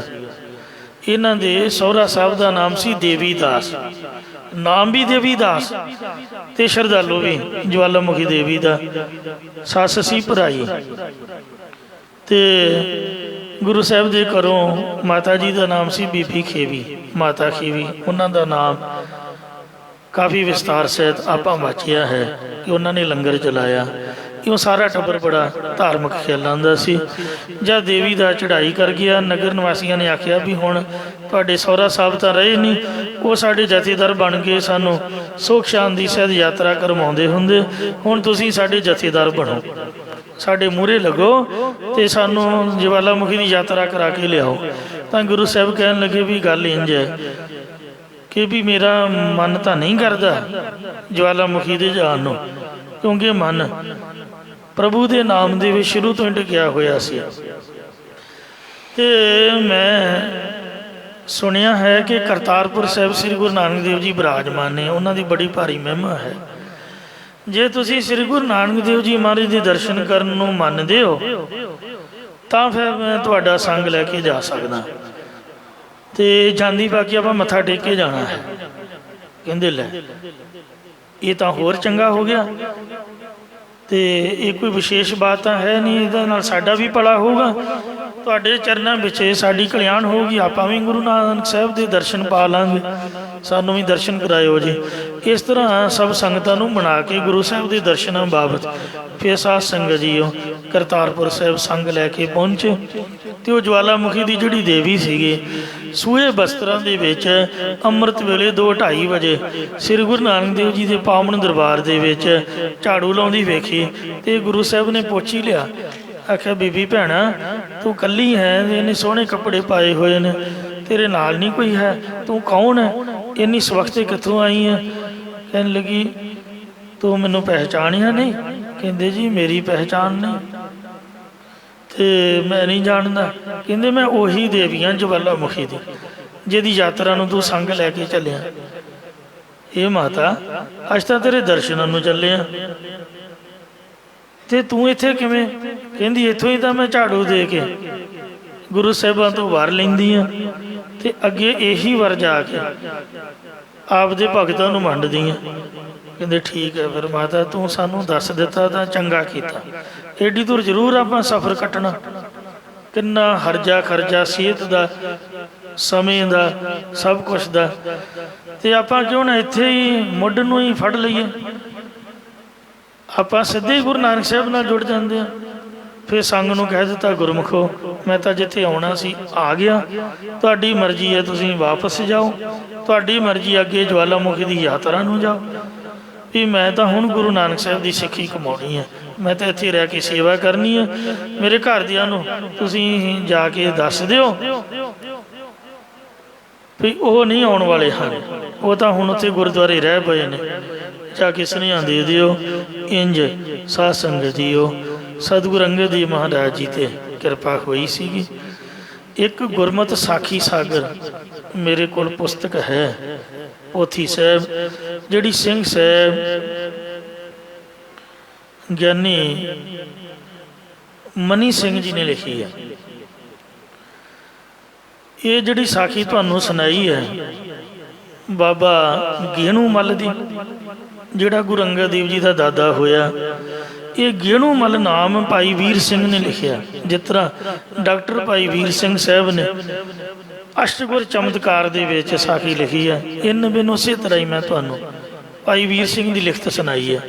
ਉਹਦੀ ਲਿਖਤ ਦੇ ਵਿੱਚ ਸਾਧ ਸੰਗਤ ਜੀਓ ਬਾਬਾ ਗੇਣੂਮਲ ਨਾਮ ਆਇਆ ਹੈ ਸ੍ਰੀ ਗੁਰੂ ਅੰਗਦ ਦੇਵ ਮਹਾਰਾਜ ਦੇ ਦਾਦਾ ਜੀ ਦਾ, ਗੇਣੂਮਲ। ਤੇ ਜੋ ਗੁਰਬਾਣੀ ਪਾਠ ਦਰਪਣ ਪੋਥੀ ਮਹਾਂਪੁਰਖ ਸੰਤ ਗਿਆਨੀ ਗੁਰਬਚਨ ਸਿੰਘ ਜੀ ਖਾਲਸਾ ਭਿੰਡਰਾਂਵਾਲੀਆਂ ਨੇ ਲਿਖੀ ਹੈ, ਉਹਦੇ 'ਚ ਸ੍ਰੀ ਗੁਰੂ ਅੰਗਦ ਦੇਵ ਜੀ ਦੇ ਦਾਦੇ ਦਾ ਨਾਮ ਆਇਆ ਕੀਰਤਮਲ। ਦੋ ਨਾਮ ਵੀ ਹੁੰਦੇ ਨੇ, ਜਿਸ ਤਰ੍ਹਾਂ ਸਾਡੇ ਬਾਬਾ ਜੀ ਮਟੌਰ ਹੁੰਦੇ ਸੀਗੇ, ਇਹਨਾਂ ਦਾ ਜਥੇ ਦਾ ਨਾਮ ਸੰਤ ਜਰਨੈਲ ਸਿੰਘ ਜੀ ਨੇ ਰੱਖਿਆ ਸੀ ਬਾਬਾ ਮਾਹ ਸਿੰਘ, ਮਟੌਰ ਪਿੰਡ ਕਰਕੇ ਜਾਣੇ ਜਾਂਦੇ, ਬਾਬਾ ਮਾਹ ਸਿੰਘ ਮਟੌਰ। ਤੇ ਮਟੌਰ ਪਿੰਡ ਜਾ ਕੇ ਮਾਹ ਸਿੰਘ ਪੁੱਛੋ, ਕਹਿੰਦੇ ਮਾਹ ਸਿੰਘ ਨੂੰ ਤਾਂ ਆਪਾਂ ਜਾਣਦੇ ਨਹੀਂ, ਇੱਥੇ ਤਾਂ ਕੋਈ ਮਾਹ ਸਿੰਘ ਨਹੀਂ ਹੈ। ਪਿੰਡ ਦਾ ਨਾਮ ਹੈ ਨਿਰੰਗ ਸਿੰਘ, ਬਾਬਾ ਨਿਰੰਗ ਸਿੰਘ ਜੀ। ਤੋ ਇਸ ਤਰ੍ਹਾਂ ਦੋ ਦੋ ਨਾਮ ਵੀ ਹੋ ਸਕਦੇ ਨੇ, ਬੰਦਾ ਇੱਕੋ ਹੀ ਸਮਝ ਲਓ। ਇਉਂ ਭਾਈ ਵੀਰ ਸਿੰਘ ਨੇ ਗੇਣੂਮਲ ਲਿਖਿਆ ਤੇ ਬਾਬੇ ਗੁਰਬਚਨ ਸਿੰਘ ਨੇ ਕੀਰਤਮਲ ਲਿਖਿਆ ਹੈ। ਸਾਧ ਸੰਗਤ ਜੀਓ, ਉਹ ਡਾਕਟਰ ਭਾਈ ਵੀਰ ਸਿੰਘ ਜੀ ਦੀ ਲਿਖੀ ਸਾਖੀ ਆਪ ਜੀ ਨੂੰ ਸਰਵਣ ਕਰਵਾਈ ਹੈ। ਤੇ ਜਿਹੜਾ ਗੁਰਮਤਿ ਸਾਖੀ ਸਾਗਰ ਦਾ ਲੇਖਕ ਭਾਈ ਮਨੀ ਸਿੰਘ ਸਾਹਿਬ, ਉਹ ਵੀ ਟਕਸਾਲ ਦੇ ਗਿਆਨੀ ਜੀ ਹੋਏ ਨੇ, ਤਾਂ ਸ੍ਰੀ ਹਰਿਮੰਦਰ ਸਾਹਿਬ ਸੇਵਾ ਨਿਭਾਉਂਦੇ ਰਹੇ। ਉਹਨਾਂ ਗੁਰਮਤਿ ਸਾਖੀ ਸਾਗਰ ਦੇ ਵਿੱਚ ਇੱਕ ਖਡੂਰ ਦੇ ਰਹਿਣ ਵਾਲੇ ਭਾਈ ਜੋਧ ਸਿੱਖ ਦਾ ਨਾਮ ਲਿਖਿਆ ਕਿ ਭਾਈ ਜੋਧ ਸਿੱਖ ਤੋਂ ਸ੍ਰੀ ਆਸਾ ਜੀ ਦੀ ਵਾਰ ਦੀ ਬਾਣੀ ਸ੍ਰੀ ਗੁਰੂ ਅੰਗਦ ਦੇਵ ਮਹਾਰਾਜ ਨੇ ਸੁਣੀ। ਜਿੱਥੇ ਵੇ ਸੁਖ ਪਾਈਐ ਸੋ ਸਾਹਿਬ ਸਦਾ ਸੰਭਾਲੀਐ, ਚਿਤ ਕੀਤਾ ਪਾਈਏ ਆਪਣਾ ਸਾ ਘਾਲ ਬੁਰੀ ਕਿਉਂ ਘਾਲੀਐ, ਮੰਦਾ ਮੂਲ ਨਾ ਕੀਚਈ ਦੇ ਲੰਮੀ ਨਦਰ ਨੇ ਹਾਲੀਐ, ਤੇ ਉਹ ਸਾਹਿਬ ਨਾਲ ਨਾ ਹਾਰੀਐ, ਤੇ ਵੇ ਹਾ ਪਾਸਾ ਢਾਲੀਐ ਕਿਛ ਲਾਹੀ ਅਪਰ ਘਾਲੀਐ। ਇਹ ਪੌੜੀ ਜਦ ਕੰਨੀ ਪਈ ਤਾਂ ਮਨ ਖਿੱਚਿਆ ਗਿਆ। ਉਹਨਾਂ ਤੋਂ ਸ੍ਰੀ ਗੁਰੂ ਨਾਨਕ ਦੇਵ ਜੀ ਦੀ ਨਿਸ਼ਾਨਦੇਹੀ ਕੀਤੀ ਕਿ ਸ੍ਰੀ ਗੁਰੂ ਨਾਨਕ ਦੇਵ ਜੀ ਕੌਣ ਨੇ, ਕਿੱਥੇ ਰਹਿੰਦੇ ਨੇ। ਭਾਈ ਜੋਧ ਸਿੱਖ ਤੋਂ ਸ੍ਰੀ ਗੁਰੂ ਅੰਗਦ ਦੇਵ ਜੀ ਨੇ ਬਾਣੀ ਸੁਣ ਕੇ ਸਾਧ ਸੰਗ ਜੋ ਤੁਮੈ ਇਸ ਮਿਲਾਇਓ ਤੋ ਸੁਣੀ ਤੁਮਾਰੀ ਬਾਣੀ, ਫਿਰ ਆਨੰਦ ਭਇਆ ਵੇਖਤੇ ਹੀ ਨਾਨਕ ਪ੍ਰਤਾਪ ਪੁਰਖ ਨਿਰਬਾਣੀ। ਸ੍ਰੀ ਗੁਰੂ ਨਾਨਕ ਦੇਵ ਮਹਾਰਾਜ ਜੀ ਦੇ ਦਰਸ਼ਨ ਕਰਕੇ ਨਿਹਾਲ ਹੋਏ। ਇਸ ਤਰ੍ਹਾਂ ਸੋ ਰਾਏ ਬਲਵੰਡ ਤੇ ਸੱਤਾ ਜੀ ਕਹਿ ਰਹੇ ਹਨ, ਫੇਰ ਵਸਾਇਆ ਫੇਰ ਆਣ, ਜੋ ਫੇਰੂ ਆਣ ਬਾਬੇ ਫੇਰੂਮਲ ਜੀ ਦਾ ਆਣ ਸਪੁੱਤਰ ਸ੍ਰੀ ਗੁਰੂ ਅੰਗਦ ਦੇਵ ਜੀ ਹੈ। ਉਹ ਫੇਰ ਮੁੜ ਕੇ ਗੁਰਤਾ ਗੱਦੀ ਪ੍ਰਾਪਤ ਕਰਕੇ ਜਦ ਵਾਪਸ ਆਏ, ਗੁਰੂ ਨਾਨਕ ਸਾਹਿਬ ਦੇ ਹੁਕਮ ਦੇ ਮੁਤਾਬਕ ਉਹਨਾਂ ਨੇ ਖਡੂਰ ਸਾਹਿਬ ਦੇ ਤਾਈਂ ਫੇਰ ਵਸਾਉਣਾ ਕੀਤਾ। ਕਿਉਂਕਿ ਜਦ ਗੁਰੂ ਸਾਹਿਬ ਨੇ ਗੁਰਤਾ ਗੱਦੀ ਬਖਸ਼ੀ ਤਾਂ ਆਖਿਆ, ਜਾ ਪੁਰਖਾ ਮੇਰੇ ਸਾਹਿਬਜ਼ਾਦੇ ਤੇਰੇ ਵੱਲ ਵੇਖ ਕੇ ਗੁੱਸਾ ਕਰਨਗੇ, ਈਰਖਾ ਕਰਨਗੇ ਕਿ ਗੁਰਤਾ ਗੱਦੀ ਇਹ ਲੈ ਗਿਆ, ਤੂੰ ਆਪਦੇ ਪਿੰਡ ਜਾ। ਕਹਿੰਦੇ ਜੀ ਕਿੱਥੇ ਜਾਵਾਂ? ਕਹਿੰਦੇ ਆਪਦੀ ਭੂਆ ਮਾਤਾ ਬਰਾਈ, ਮਾਤਾ ਸਬਰਾਈ ਦੇ ਘਰ ਜਾ।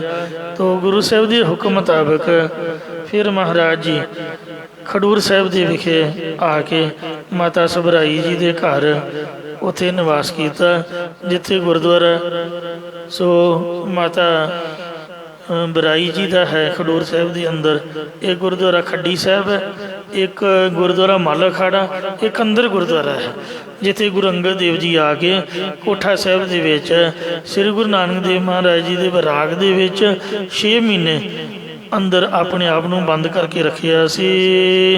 ਇਸੇ ਪ੍ਰਕਾਰ ਫੇਰ ਵਸਾਇਆ ਫੇਰ ਆਣ, ਬਾਬਾ ਫੇਰੂ ਜੀ ਦੇ ਆਣ ਸਪੁੱਤਰ ਸ੍ਰੀ ਗੁਰੂ ਅੰਗਦ ਦੇਵ ਜੀ ਨੂੰ ਤਪੇ ਜੋਗੀ ਦੇ ਕਹੇ ਅਨੁਸਾਰ ਜੱਟਾਂ ਨੇ ਖਡੂਰ ਸਾਹਿਬ ਤੋਂ ਬਾਹਰ ਕਢਾਇਆ।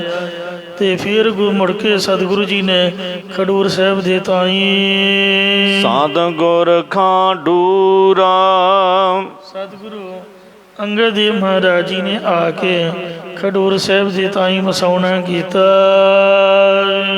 ਜਪ ਤਪ ਸੰਜਮ ਨਾਲ ਤੁਧ, ਹੇ ਸ੍ਰੀ ਗੁਰੂ ਅੰਗਦ ਦੇਵ ਜੀ ਬਾਣੀ ਕਰਕੇ ਜਪ ਜਾਪ ਕਰਨਾ, ਸਰੀਰ ਕਰਕੇ ਸੇਵਾ ਰੂਪ ਤਪ ਕਰਨਾ ਤੇ ਸੰਜਮ ਇੰਦਰੀਆਂ ਦਾ ਦਮਨ ਕਰਨਾ ਆਦਿਕ ਇਹ ਸਾਰੇ ਗੁਣ ਤੁਧ ਤੁਹਾਡੇ ਨਾਲ ਸਾਥ ਹਨ। ਅਤੇ ਹੋਰ ਮੋਚ ਗਰੂਰਾ, ਹੋਰ ਬਹੁਤੀ ਗੌਰਵਤਾ ਵਡਿਆਈ ਵੀ ਤੁਹਾਡੇ ਵਿੱਚ ਹੀ ਹੈ, ਭਾਵ ਤੁਸੀਂ ਬਹੁਤੀ ਪਰਮੇਸ਼ਰ ਦੀ ਵਡਿਆਈ ਕਰਦੇ ਹੋ, ਜਾਂ ਹੋਰ ਅਹੰਕਾਰ ਆਦਿ ਦੇ ਤਾਈਂ ਕੱਟਣਾ ਕੀਤਾ ਹੈ, ਜਾਂ ਹੋਰਨਾਂ ਦੇ ਨਾਲ ਬਹੁਤਾ ਅਹੰਕਾਰ ਵਸਦਾ ਹੈ।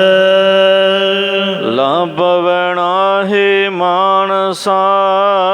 ਸੱਤਾ ਤੇ ਰਾਏ ਬਲਵੰਡ ਆਪਣੀ ਧੁਨੀ ਕਥਨ ਕਰਦੇ ਨੇ ਕਿ ਇਹ ਮਾਨਸਾ ਮਨੁੱਖਾਂ ਨੂੰ ਪਦਾਰਥਾਂ ਦੇ ਜੋੜਨ ਦਾ ਖਾਣ ਅਤੇ ਲੱਭ ਲਾਲਚ ਇਉਂ ਵਿਨਾਹੀ ਨਾਸ਼ ਕਰਦਾ ਹੈ। ਜਿਉਂ ਪਾਣੀ ਬੂਰਾ। ਜਿਵੇਂ ਪਾਣੀ ਨੂੰ ਬੂਰ ਖਰਾਬ ਕਰਦਾ ਹੈ। ਇਹ ਧੁਨ ਸੱਤੇ ਤੇ ਬਲਵੰਡ ਨੇ ਆਪਣੇ ਤੇ ਵਰਤੀ ਹੈ, ਜਿਹਨੂੰ ਕਹਿੰਦੇ ਨੇ ਕਮੈਂਟ ਕਰਨਾ, ਜਾਂ ਤੁਹਾਡੀ ਆਪ ਦੀ ਠੇਠ ਪੰਜਾਬੀ ਬੋਲੀ 'ਚ ਕਹਿੰਦੇ ਨੇ ਤਵਾ ਲਾਉਣਾ, ਵੀ ਫਲਾਣੇ ਨੇ ਮੇਰੇ ਤੇ ਤਵਾ ਲਾਇਆ। ਗੁਰਬਾਣੀ ਨੇ ਤਵਾ ਕਿਸੇ ਤੇ ਨਹੀਂ ਲਾਇਆ, ਆਪ ਦੇ ਉੱਪਰ ਹੀ ਲਾਇਆ ਹੈ। ਗੁਰੂਆਂ ਨੇ ਵੀ ਉੱਤਮ ਭਗਤੀ ਦੇ ਰਾਹੀਂ ਰੇ ਮਨ ਹਰਸਿਓ ਕਰ ਪ੍ਰੀਤ, ਸਰਵਣ ਗੋਬਿੰਦ ਗੁਣ ਸੁਣੋ ਅਰ ਗਾਓ ਰਸਨਾ ਗੀਤ। ਮੇਰੇ ਮਨ ਰਾਮ ਸਿਉ ਕਰ ਪ੍ਰੀਤ। ਇਸ ਤਰ੍ਹਾਂ ਮਹਾਰਾਜ ਨੇ ਮਨ ਦੇ ਪ੍ਰਤਾਈ ਜਾਣੀ ਆਪ ਦੇ ਉੱਪਰ ਹੀ ਆਪ ਤਵਾ ਲਾਇਆ। ਜੋ ਵੀ ਭਾਈ ਗੁਰਦਾਸ ਸਾਹਿਬ ਜੀ ਦੀ ਬਾਣੀ ਪੜ੍ਹ ਕੇ ਵੇਖ ਲਓ, ਉਹ ਕਿੱਡੇ ਸਿਆਣੇ ਗੁਰਮੁਖ ਸੀਗੇ, ਉਹਨਾਂ ਵੀ ਤਵਾ ਆਪ ਦੇ ਉੱਪਰ ਹੀ ਲਾਇਆ। ਹੋਂ ਪਰਾਧੀ ਗੁਣਗਾਰ ਹੋਂ ਬੇਮੁਖ ਮੰਦਾ, ਚੋਰ ਯਾਰ ਜੁਆਰ ਹੋਂ ਪਰ ਕਰ ਜੋ ਹੰਦਾ। ਤੇ ਕਹਿੰਦੇ ਸਾਰੇ ਜਿੰਨੇ ਵੀ ਔਗਣ ਨੇ ਉਹ ਸਾਰੇ ਮੇਰੇ ਵਿੱਚ ਨੇ, ਬਲਕਿ ਭਾਈ ਸਾਹਿਬ ਤਾਂ ਦੁੱਧ ਧੋਤੇ ਸ਼ੁਭ ਗੁਣਾਂ ਵਾਲੇ ਹਨ, ਪਰ ਉਹਨਾਂ ਸਾਨੂੰ ਸਮਝਾਉਣ ਖਾਤਰ ਕਿ ਇਸ ਤਰ੍ਹਾਂ ਨਿਮਰਤਾ ਦੇ ਵਿੱਚ ਆਪਣੇ ਆਪ ਨੂੰ ਸਮਝਾਈਏ। ਇਸ ਤਰ੍ਹਾਂ ਨਾਨਕ ਨੀਚ ਕਹੈ ਵਿਚਾਰ, ਗੁਰੂ ਨਾਨਕ ਸਾਹਿਬ ਨੇ ਵੀ ਆਪ ਤੇ ਤਵਾ ਲਾਇਆ, ਨੀਚ ਆਖਿਆ ਆਪਦੇ ਆਪ ਨੂੰ। ਕਿਸੇ ਦੂਜੇ ਨੂੰ ਨਾਂ ਲੈ ਕੇ ਕਹੋ ਤਾਂ ਫਿਰ ਗੁੱਸਾ ਹੁੰਦਾ ਹੈ। ਇਸ ਵਾਸਤੇ ਗੁਰਬਾਣੀ ਉੱਤਮ ਭਗਤੀ ਰਾਹੀਂ ਉਚਾਰੀ ਹੋਈ ਹੈ। ਰਾਏ ਬਲਵੰਡ ਤੇ ਸੱਤਾ ਜੀ ਤੇ ਵੀ ਗੁਰੂ ਸਾਹਿਬ ਨੇ ਇੰਨੀ ਕਿਰਪਾ ਕਰ ਦਿੱਤੀ ਹੈ, ਉਹਨਾਂ ਆਪ ਦੀ ਗੱਲ ਖੁਦ ਆਪ ਪ੍ਰਗਟ ਕਰ ਦਿੱਤੀ, ਆਪ ਦੇ ਹੀ ਤਵਾ ਲਾਤਾ ਵੀ ਅਸੀਂ ਲਾਲਚੀ ਸੀਗੇ, ਜੋ ਆਪ ਦੀ ਭੈਣ ਦੇ ਵਿਆਹ ਦੇ ਲਾਲਚ ਖਾਤਰ ਗੁਰਦੁਆਰੇ ਨਾਲ ਟੁੱਟ ਗਏ ਤੇ ਚੜਾਵੇ ਦੇ ਉੱਪਰ ਬੁਰੀ ਨਿਗਾਹ ਕੀਤੀ। ਚੜਾਵੇ ਦੀ ਮਾਇਆ ਭਾਈ ਗੁਰਦਾਸ ਸਾਹਿਬ ਜੀ ਦੀਆਂ ਵਾਰਾਂ ਪੜ੍ਹ ਕੇ ਵੇਖੋ, ਕਵਿਤ ਸਵਈਏ ਪੜ੍ਹ ਕੇ ਵੇਖੋ, ਉਹਨੂੰ ਜ਼ਹਿਰ ਲਿਖਿਆ ਭਾਈ ਸਾਹਿਬ ਨੇ ਕਿ ਜਿਹੜੀ ਸਿੱਖ ਦੀ ਨਿਗਾਹ ਚੜਾਵੇ 'ਤੇ ਜਾਂਦੀ ਹੈ ਉਹ ਸਿੱਖ ਨਹੀਂ ਹੈ। ਰਹਿਤਨਾਮਿਆਂ ਦੇ ਵਿੱਚ ਵੀ ਸੋ ਲੋਭੀ ਲਾਲਚੀ ਪੁਰਖ ਨੂੰ ਸਿੱਖ ਨਹੀਂ ਆਖਿਆ ਗਿਆ। ਉਹ ਸਿੱਖੀ ਦੇ ਕਿਰਦਾਰ ਤੋਂ ਗਿਰ ਚੁੱਕਿਆ ਮਸੰਦ ਕਹਿ ਸਕਦੇ ਆ, ਜਿਨ੍ਹਾਂ ਨੂੰ ਕਲਗੀਧਰ ਮਹਾਰਾਜ ਜੀ ਨੇ ਕੜਾਹੀ ਵਿੱਚ ਪਾ ਕੇ ਸਾੜਿਆ ਸੀਗਾ।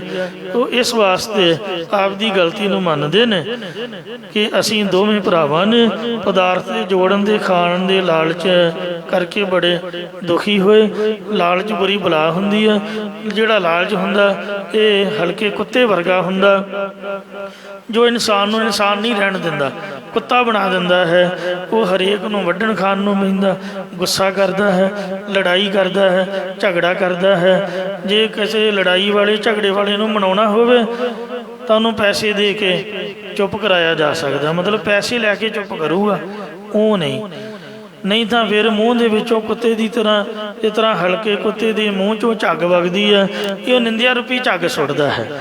ਅਤੇ ਜੇ ਉਹਨੂੰ ਕਹੋ ਵੀ ਕਥਾ ਕੀਰਤਨ ਜਾਂ ਬਾਣੀ ਦੇ ਨਾਲ ਜੁੜ, ਉਹ ਸੰਗਤ ਤੋਂ ਦੂਰ ਭੱਜਦਾ ਹੈ। ਪਾਣੀ ਤੋਂ ਹਲਕਾ ਕੁੱਤਾ ਦੂਰ ਭੱਜਦਾ ਹੈ। ਜਿਸ ਬੰਦੇ ਨੂੰ ਹਲਕਾ ਹੋਇਆ ਹੋਏ, ਜੇ ਉਹਨੂੰ ਮਾਰਨਾ ਹੋਵੇ ਤਾਂ ਪਾਣੀ ਦੀ ਬਾਲਟੀ ਵਗਾ ਮਾਰੋ ਉਹਦੇ 'ਤੇ, ਉਹਦਾ ਇਸ਼ਨਾਨ ਕਰਾ ਦਿਓ, ਚੜ੍ਹਾਈ ਕਰ ਜਾਊਗਾ, ਕੁਦਰਤੀ ਰੱਬ ਵੱਲੋਂ ਇਸ ਤਰ੍ਹਾਂ ਹੁੰਦਾ ਹੈ। ਹਲਕਾ ਕੁੱਤਾ ਪਾਣੀ ਤੋਂ ਬੜਾ ਕੰਬਦਾ ਹੈ, ਥਰ ਥਰ ਕੰਬੀ ਜਾਊਗਾ। ਤੋ ਇੰਜ ਬਾਣੀ ਰੂਪ ਪਾਣੀ ਤੋਂ ਲਾਲਚੀ ਪੁਰਖ ਹਮੇਸ਼ਾ ਹੀ ਡਰਦਾ ਅਤੇ ਕੰਬਦਾ, ਕਦੀ ਸੰਗਤ ਦੇ ਵਿੱਚ ਆਣ ਕੇ ਬੈਠਦਾ ਨਹੀਂ। ਤੋ ਇੰਜ ਲਾਲਚ ਨੇ ਸਾਡਾ ਦਿਮਾਗ ਘੁਮਾ ਸੁੱਟਿਆ, ਸਾਨੂੰ ਹਲਕੇ ਕੁੱਤੇ ਦੀ ਤਰ੍ਹਾਂ ਕਰ ਦਿੱਤਾ, ਝੱਗ ਵਗਣ ਦੀ ਤਰ੍ਹਾਂ ਗੁਰੂ ਸਾਹਿਬ ਦੀ ਨਿੰਦਿਆ ਕੀਤੀ। ਇਸ ਲਈ ਇਨਸਾਨ ਤਾਂ ਭਗਵਾਨ ਹੈ, ਜੋ ਰੱਬ ਨੇ ਬੰਦਾ ਬਣਾਇਆ ਸੀਗਾ ਉਹ ਤਾਂ ਆਪਦੇ ਵਰਗਾ ਬਣਾਇਆ ਸੀ, ਬਾਬਾ ਆਦਮ, ਪਰ ਬਾਬੇ ਆਦਮ ਦਾ ਮਨ ਸ਼ੈਤਾਨ ਨੇ ਵਿਗਾੜ ਦਿੱਤਾ, ਤੋ ਫਿਰ ਸ਼ੈਤਾਨ ਬਣ ਗਿਆ। ਕਿਉਂ ਜਿਹੜਾ ਸ਼ੈਤਾਨ ਦੇ ਗ੍ਰਿਫਤ 'ਚ ਆ ਜਾਏ ਉਹ ਸ਼ੈਤਾਨ ਬਣ ਜਾਂਦਾ, ਜਿਹੜਾ ਗੁਰੂ ਸਾਹਿਬ ਦੇ ਚਰਨਾਂ 'ਚ ਆ ਜਾਏ ਤਾਂ ਉਹ ਭਗਵਾਨ ਬਣ ਜਾਂਦਾ। कबीर तू तू करता तू हुआ, मुझ में रहा न हो, जब व्यापा बरका मिट गया, जत देखो ता तू। इस तरह कबीर साहब जी ने बचन किया है कि मैं हुण तू परमात्मा का ही रूप हो गया। जब हम होते तब तू नाही, अब तू ही मैं नाही, हुण तू ही तू हो गया है। राम राम करदिया कबीर भी राम का ही स्वरूप बन गया। अब तो जाए चढ़े सिंहासन, मिले है सारंग पानी, राम कबीरा एक पए है, कोई ना सके पछाने। जे तो विकारां ते शैतान की गिरफ्त च आ गया, इंसान उही है तो शैतान बन गया। तो जेकर गुरु नानक साहब जी की हजूरी च आ गया तो वह जिहड़ा ठग सीगा वह सज्जन बन गया, बली कंधारी वह भी महापुरख बन गया, कौडा राक्षस सीगा वह भी संत बन गया। तो इस तरह जे इंसान नूं खराब करता है तो उन्होंने लालच करता है। जिस तरह पानी नूं बूर आके टक लैंदा, पानी नूं निर्मल नहीं रहन दिंदा, इस तरह अंतःकरण रूपी पानी नूं लभ रूपी बूर ढक लैंदा है, जिस करके दैवी संपदा रूप निर्मलता नहीं रहिंदी। जिवें पानी नूं बूर खराब करदा ते पानी का स्वाद गवा दिंदा, इवें निर्मल चित रूप पानी नूं पदार्थां दे जोड़न ते खाण दा लालच बूर की तरह नाश करन वाला, बाणी का रस नहीं आउण दिंदा, नाम का आनंद नहीं आउण दिंदा, संगत दे विचों जीवन मुक्ति का आनंद नहीं लैण दिंदा, हिरदे विचों शुभ गुण ते चंगे सुभाअ नूं नष्ट करन वाला इहो जिहा लालच है। वरिया दरगाह गुरु की, पर हे गुरु साहब जी आप जी की सत्संगत रूप दरगाह दे विच की वरदा है।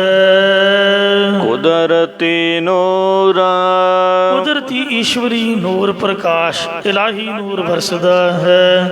इसी प्रकार वरिया दरगाह गुरु की, हे गुरु अंगद देव जी श्री गुरु नानक देव जी की साध संगत रूप दरगाह दे विचों वरिया तो कुदरती नूर, इलाही नूर की प्राप्ति कराने वाली नाम रूप वरखा हो रही है। इसे लई गुरु घर दे विच कथा कीर्तन का ज़्यादा आनंद आता है। आम किसी होर जगह ते यही कथा कीर्तन करन लग पाओ उन्ना रस नहीं बजेगा। मैं तो कई बार महसूस किया कि सचखंड श्री हरमंदर साहब जी के रागी उत्थे भावें मेरे वर्गा नकम्मा भी वाजे ते बह जाए तां भी गुरु रामदास साहब की कृपा हो जाती है। तो चंगा भला रागी वधिया गवैया नामवर जे हरमंदर साहब तो किते अलग कीर्तन करूगा, कीर्तन तो कीर्तन ही है, आनंद जरूर आऊगा, इन्हें भी आनंद नहीं आऊगा क्योंकि गुरु घर तो सारे ही ने। महाराज का प्रकाश हुंदा पर साध संगत जी मैंने वेखिया प्रकाश तो हुंदा है, गुरुद्वारे तो सारे ही ने पर लोग बोलणों नहीं हटते। मेरे वर्गे कच्छां झा दे के दरवाजे अगे खलोते होणगे भी वेखदे किहड़ा बाबा बोलदा।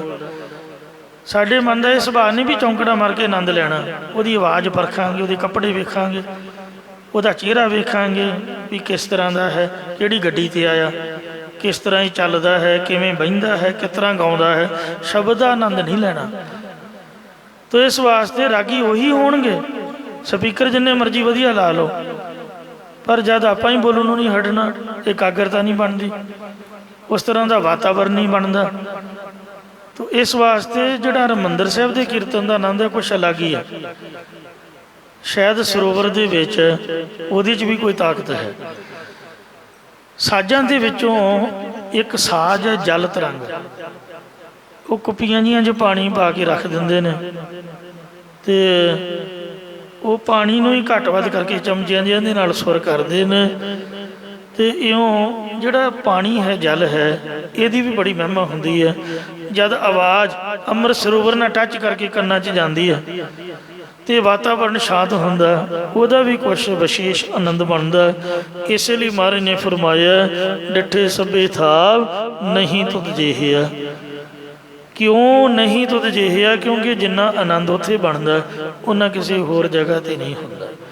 सो कुदरती जिहड़ा नूर इलाही नूर है, हे गुरु रामदास तेरे पावन दरबार में चल करिया जिथे संगत चुपचाप एकाग्रता दे सैन कथा कीर्तन में चित जोड़ी बैठी है, ਉੱਥੇ ਮਹਾਰਾਜ ਤੇਰਾ ਕੁਦਰਤੀ ਇਲਾਹੀ ਨੂਰ ਝਲਕ ਰਿਹਾ ਹੈ, ਕਿਉਂਕਿ ਤੇਰੇ ਨਾਮ ਦੇ ਵਿੱਚ ਇਹ ਜੁੜੇ ਹੋਏ ਹਨ। ਜੈਤਾ ਸੋ ਹਾਥ ਨਾ ਲੱਭਾਈ। ਇਹ ਸ੍ਰੀ ਗੁਰੂ ਅੰਗਦ ਦੇਵ ਜੀ, ਜਿਸ ਪਰਮੇਸ਼ਰ ਦੀ ਕਿਸੇ ਪਾਸੇ ਥਾਂ ਨਹੀਂ ਲੱਭਦੀ, ਜਾਂ ਜਿਸ ਪਰਮੇਸ਼ਰ ਦਾ ਆਕਾਰ ਰੂਪ ਰੰਗ ਤੋਂ ਰਹਿਤ ਹੈ, ਤੂੰ ਓ ਠਰੂਰਾ। ਉਹ ਜਪ ਤਪ ਜਗ ਆਦਿਕ ਕਿਸੇ ਵੀ ਸਾਧਨ ਕਰਕੇ ਮਨ ਰੂਪ ਹੱਥ ਵਿੱਚੋਂ ਨਹੀਂ ਲੱਭਦਾ, ਸਾਖਿਆਤ ਨਹੀਂ ਹੁੰਦਾ। ਤੂੰ ਸਾਰਿਆਂ ਦੇ ਚਿੱਤਾਂ ਵਿੱਚ ਸ਼ਾਂਤੀ ਪਾਉਣ ਵਾਲਾ ਉਹੀ ਸਰੂਪ ਅਸੀਂ ਠਰੂਰ ਠਹਿਰਾਇਆ ਹੈ।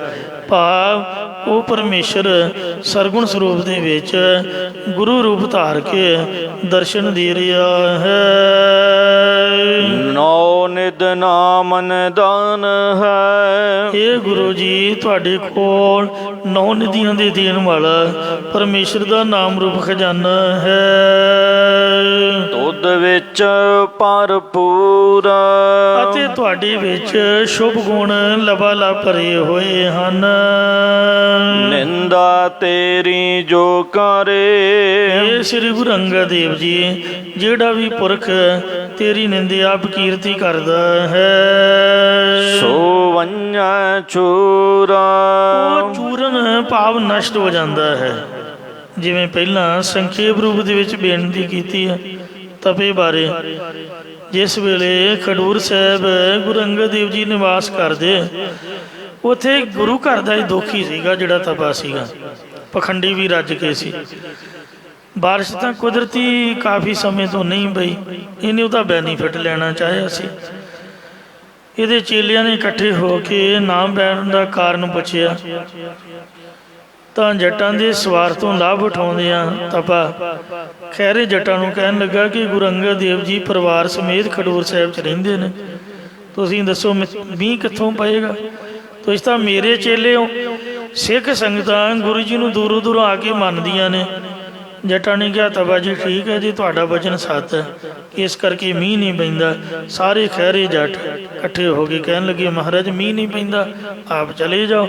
ਮਹਾਰਾਜ ਕਹਿੰਦੇ, ਭਾਈ ਮੀਂਹ ਦਾ ਆਪੇ ਹੀ ਪੈ ਜਾਵੇਗਾ। ਖੈਰੇ ਜੱਟ ਸਤਿਗੁਰਾਂ ਨੂੰ ਕੁਝ ਰੁੱਖੇ ਸ਼ਬਦਾਂ 'ਚ ਕਹਿਣ ਲੱਗੇ ਕਿ ਬਹੁਤੀਆਂ ਗੱਲਾਂ ਦਾ ਅਸੀਂ ਜਾਣਦੇ ਨਹੀਂ ਹਾਂ। ਸਾਡੇ ਤਪੇ ਗੁਰੂ ਦਾ ਬਚਨ ਕਿ ਗੁਰੂ ਅੰਗਦ ਦੇਵ ਜੀ ਨੂੰ ਖਡੂਰ ਸਾਹਿਬ ਤੋਂ ਬਾਹਰ ਕੱਢ ਦੇਵੋ। ਤਾਂ ਸਤਿਗੁਰੂ ਜੀ ਕਹਿਣ ਲੱਗੇ, ਜੇ ਸਾਡੇ ਜਾਨ ਨਾਲ ਮੀਂਹ ਪੈ ਸਕਦਾ ਭਾਈ, ਅਸੀਂ ਚਲੇ ਜਾਂਦੇ ਹਾਂ। ਸੰਗਤਾਂ ਗੁਰੂ ਸਾਹਿਬ ਜੀ ਨੂੰ ਸੁੰਦਰ ਪਲੰਘਾ ਸਾਹਿਬ 'ਤੇ ਬਿਠਾ ਕੇ ਸਿਰ 'ਤੇ ਚੁੱਕ ਕੇ ਤੁਰ ਪਈਆਂ। ਬਾਬਾ ਬੁੱਢਾ ਜੀ ਨੂੰ ਨਾਰਾਜ਼ਗੀ ਆਈ, ਪਰ ਫਿਰ ਵੀ ਸਤਿਗੁਰਾਂ ਦਾ ਰੁਖ ਵੇਖ ਕੇ ਚੁੱਪ ਕਰ ਗਏ। ਉਸੇ ਵਕਤ ਗੁਰੂ ਅੰਗਦ ਦੇਵ ਜੀ ਖਾਨਪੁਰ ਦੀ ਛਪੜੀ ਢਾਬ ਵਾਲੀ ਜਿਹੜੀ ਝੜੀ ਸਾਹਿਬ ਸੀ, ਉਹਦੇ ਵਿੱਚ ਜਾ ਬੈਠੇ।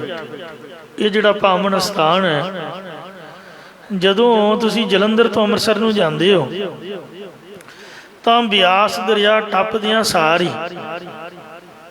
ਰਈਆ ਆਉਂਦਾ। ਰਈਆ ਤੇ ਰਈਏ ਮੋੜ ਤੋਂ ਮੁੜ ਕੇ ਬਾਬਾ ਬਕਾਲਾ ਸਾਹਿਬ, ਥੋੜ੍ਹਾ ਜਿਹਾ ਅੱਗੇ ਜਾਈਏ ਰਈਆ ਅੱਡਾ ਹੈ। ਅੱਡਾ ਟੱਪਦਿਆਂ ਹੀ ਨਾਲ ਹੀ ਅੱਡੇ ਦੇ ਵਿੱਚ ਹੀ ਨਹਿਰਾਂ ਨੇ ਕ੍ਰੋਸ ਕਰਦੀਆਂ ਸੜਕ ਦੇ ਉੱਪਰ ਦੀ। ਉਹ ਨਹਿਰ ਤੁਰੇ ਜਾਓ ਤੁਰੇ ਜਾਓ, ਅੱਗੇ ਗੋਂਦਵਾਲ ਸਾਹਿਬ ਦੀ ਸੜਕ ਵੀ ਟੱਪ ਜਾਓ। ਗੋਂਦਵਾਲ ਦੀ ਸੜਕ ਵੀ ਲੰਘਦੀ ਉਹਦੇ ਨਹਿਰਾਂ ਥਾਣੇ। ਗੋਂਦਵਾਲ ਦੀ ਸੜਕ ਲੰਘਦਿਆਂ ਸਾਰੀ ਸੱਜੇ ਹੱਥ ਇਹ ਗੁਰਦੁਆਰਾ ਖਾਨ ਸ਼ਾਹਪੁਰੀ ਸਾਹਿਬ ਹੈ, ਝੜੀ ਸਾਹਿਬ। ਤੇ ਉਹਦੇ ਤੋਂ ਅੱਗੇ ਫਿਰ ਹਰੀਕੇ ਤੇ ਤਰਨਤਾਰਨ ਵਾਲਾ ਰੋਡ ਆ ਜਾਂਦਾ, ਜਿਹੜਾ ਬਠਿੰਡੇ ਨੂੰ ਅੱਗੇ ਜਾਂ ਫਰੀਦਕੋਟ ਨੂੰ ਜਾਂਦਾ, ਮੁਕਤਸਰ ਨੂੰ, ਬਾਘੇ ਪੁਰਾਣੇ ਨੂੰ। ਇਉਂ ਗੁਰੂ ਅੰਗਦ ਦੇਵ ਜੀ ਖਾਨਪੁਰ ਦੀ ਛਪੜੀ ਢਾਬ ਵਾਲੀ ਝੜੀ 'ਚ ਜਾ ਬੈਠੇ ਤੇ ਉੱਥੇ ਪਰਮੇਸ਼ਰ ਦਾ ਜਸ ਗਾਉਣ ਲੱਗ ਪਏ। ਸੰਗਤਾਂ ਕੀਰਤਨ ਕਰਦੀਆਂ ਸਨ, ਲੰਗਰ ਚੱਲ ਰਹੇ ਸਨ। ਇਸ ਪ੍ਰਕਾਰ ਜਦ ਕੁਝ ਸਮਾਂ ਗੁਜ਼ਰਿਆ, ਉਧਰ ਗੁਰਾਂ ਦੇ ਹੁਕਮ ਅਨੁਸਾਰ ਗੁਰੂ ਅਮਰਦਾਸ ਜੀ ਗੋਇੰਦਵਾਲ ਸਾਹਿਬ 'ਚ ਸੇਵਾ ਲਈ ਗਏ ਹੋਏ ਸਨ। ਜਦੋਂ ਆ ਕੇ ਵੇਖਿਆ ਵੀ ਗੁਰੂ ਅੰਗਦ ਦੇਵ ਜੀ ਨਹੀਂ ਦਿਖਦੇ, ਨਾ ਕੋਈ ਸਿੱਖ ਨਜ਼ਰ ਹੀ ਆ ਰਿਹਾ। ਜਿੱਥੇ ਗੁਰੂ ਉੱਥੇ ਹੀ ਸਿੱਖ। ਨਗਰ ਦੇ ਇੱਕ ਸਿੱਖ ਨੂੰ ਪੁੱਛਣ ਲੱਗੇ ਕਿ ਸਤਿਗੁਰੂ ਜੀ ਨੂੰ ਕੋਈ ਕਾਰਜ ਪੈ ਗਿਆ ਜਿਸ ਕਰਕੇ ਇੱਥੋਂ ਚਲੇ ਗਏ। ਤਾਂ ਉਹ ਸਿੱਖ ਕਹਿਣ ਲੱਗਾ ਕਿ ਤਾਬਾ ਜੀ ਨੇ ਈਰਖਾ ਕਰਕੇ ਗੁਰੂ ਸਾਹਿਬ ਨੂੰ ਕਢਵਾ ਦਿੱਤਾ। ਗੁਰੂ ਅਮਰਦਾਸ ਜੀ ਕਹਿਣ ਲੱਗੇ, ਈਰਖਾ ਕਾਹਦੇ ਵਾਸਤੇ ਕੀਤੀ? ਕਹਿੰਦੇ ਮੀਂਹ ਨਹੀਂ ਪੈਂਦਾ। ਉਧਰ ਤਵੇ ਨੇ ਬਥੇਰੇ ਜੰਤਰ ਮੰਤਰ ਕੀਤੇ ਪਰ ਮੀਂਹ ਨਾ ਪਏ। ਜੱਟਾਂ ਦੀ ਪੰਚਾਇਤ ਸੋਗ 'ਚ ਬੈਠੀ ਸੀ ਕਿ ਹੁਣ ਤੱਕ ਮੀਂਹ ਕਿਉਂ ਨਹੀਂ ਪਿਆ। ਤਵੇ ਦੇ ਕਹੇ ਤੋਂ ਗੁਰੂ ਸਾਹਿਬ ਨੂੰ ਬਾਹਰ ਵੀ ਕੱਢ ਦਿੱਤਾ। ਗੁਰੂ ਅਮਰਦਾਸ ਜੀ ਇੰਨੇ ਨੂੰ ਪੰਚਾਇਤ ਕੋਲ ਆ ਕੇ ਕਹਿਣ ਲੱਗੇ ਕਿ ਜੱਟੋ, ਗੁਰੂ ਸਾਹਿਬ ਨੂੰ ਕੱਢ ਤਾਂ ਦਿੱਤਾ ਤੇ ਹੁਣ ਦੱਸੋ ਕਿਹੜਾ ਮੀਂਹ ਪੈ ਗਿਆ। ਉਸ ਵੇਲੇ ਖਹਿਰੇ ਜੱਟ ਕਹਿਣ ਲੱਗੇ ਕਿ ਅਸੀਂ ਤਾਂ ਤਵੇ ਦਾ ਵਚਨ ਮੰਨਿਆ, ਆਪਦੀ ਮਰਜ਼ੀ ਨਹੀਂ ਕੀਤੀ, ਕਿਉਂਕਿ ਗੁਰੂ ਸਾਡਾ ਤਪਾ ਹੈ। ਤੀਸਰੇ ਪਾਤਸ਼ਾਹ ਜੀ ਕਹਿਣ ਲੱਗੇ ਕਿ ਮੀਂਹ ਹੁਣ ਨਹੀਂ ਆਇਆ। ਗੁਰੂ ਅਮਰਦਾਸ ਜੀ ਕਹਿਣ ਲੱਗੇ ਕਿ ਦਿਨ ਥੋੜ੍ਹਾ ਰਹਿੰਦਾ, ਤੁਸੀਂ ਤਾਂ ਕਹਿੰਦੇ ਸੀ ਗੁਰੂ ਅੰਗਦ ਦੇਵ ਸਾਹਿਬ ਨੇ ਮੀਂਹ ਨਹੀਂ ਪਵਾਇਆ, ਮੀਂਹ ਤਾਂ ਗੁਰੂ ਸਾਹਿਬ ਦੇ ਸਿੱਖ ਪਵਾ ਸਕਦੇ ਨੇ, ਦੱਸੋ ਮੈਨੂੰ ਹੁਕਮ ਕਰੋ। ਕਹਿਣ ਲੱਗੇ ਜੀ ਸਾਡਾ ਤਾਂ ਉਹੀ ਗੁਰੂ ਜਿਹੜਾ ਮੀਂਹ ਪਵਾਊਗਾ, ਸਾਨੂੰ ਤਾਂ ਮੀਂਹ ਚਾਹੀਦਾ। ਆਪਦਾ ਮਤਲਬ ਮੀਂਹ ਦੇ ਸਵਾਰਥ ਲਈ ਝਾਟੀ ਸਾਰੇ ਤਿਆਰ ਹੋ ਗਏ। ਗੁਰੂ ਅਮਰਦਾਸ ਜੀ ਕਹਿਣ ਲੱਗੇ ਤਵੇ ਨੂੰ ਡੇਰਿਓਂ ਬਾਹਰ ਕੱਢੋ, ਮੀਂਹ ਹੋਣੇ ਪਏਗਾ। ਤਾਂ ਜੱਟਾਂ ਨੇ ਕਿਹਾ ਤਬਾ ਜੀ ਚਲੋ ਬਾਹਰ ਦਰਸ਼ਨ ਦਿਓ। ਤਬਾ ਉੱਠੇ ਨਾ, ਮੱਲੋ ਮੱਲੀ ਦੋ ਜੱਟਾਂ ਨੇ ਬਾਹਾਂ ਤੋਂ, ਦੋ ਨੇ ਲੱਤਾਂ ਤੋਂ ਫੜ ਲਿਆ, ਬਾਹਰ ਕੱਢਿਆ। ਚੇਲੇ ਤਾਂ ਸਾਰੇ ਉਸੇ ਵੇਲੇ ਹੀ ਭੱਜ ਭੁੱਜ ਗਏ ਕਿ ਕਿਤੇ ਵਾਰੀ ਸਾਡੀ ਵੀ ਨਾ ਆ ਜਾਏ। ਉਸੇ ਵੇਲੇ ਬਦਲ ਹੋਇਆ। ਫਿਰ ਜਿਸ ਖੇਤ 'ਚ ਜਾਣ ਉੱਥੇ ਹੀ ਮੀਂਹ ਪੈ ਜਾਏ। ਅਖੀਰ 'ਚ ਕਹਿੰਦੇ ਵੀ ਜੇ ਇੱਕ ਦੇ ਮਰਿਆਂ ਪਿੰਡ ਵਸ ਜਾਏ ਤਾਂ ਇਹ ਤੋਂ ਚੰਗਾ ਕੀ ਹੈ। ਗਿਆਨੀ ਗਿਆਨ ਸਿੰਘ ਜੀ ਨੇ ਲਿਖਿਆ ਕਿ ਬਲਦਾ ਵਾਂਗ ਪੰਜਾਲੀ 'ਚ ਜੋੜ ਲਿਆ ਜੱਟਾਂ ਨੇ। ਬਸ ਇੰਨੀ ਕੁ ਵਿਸ਼ੇਸ਼ਤਾ ਗਿਆਨੀ ਗਿਆਨ ਸਿੰਘ ਦੀ ਲਿਖਤ 'ਚ। ਪਰ ਗੁਰਪ੍ਰਤਾਪ ਸੂਰਜ ਗ੍ਰੰਥ 'ਚ ਪੰਜਾਲੀ ਵਾਂਗ ਜੋੜਿਆ ਨਹੀਂ ਲਿਖਿਆ।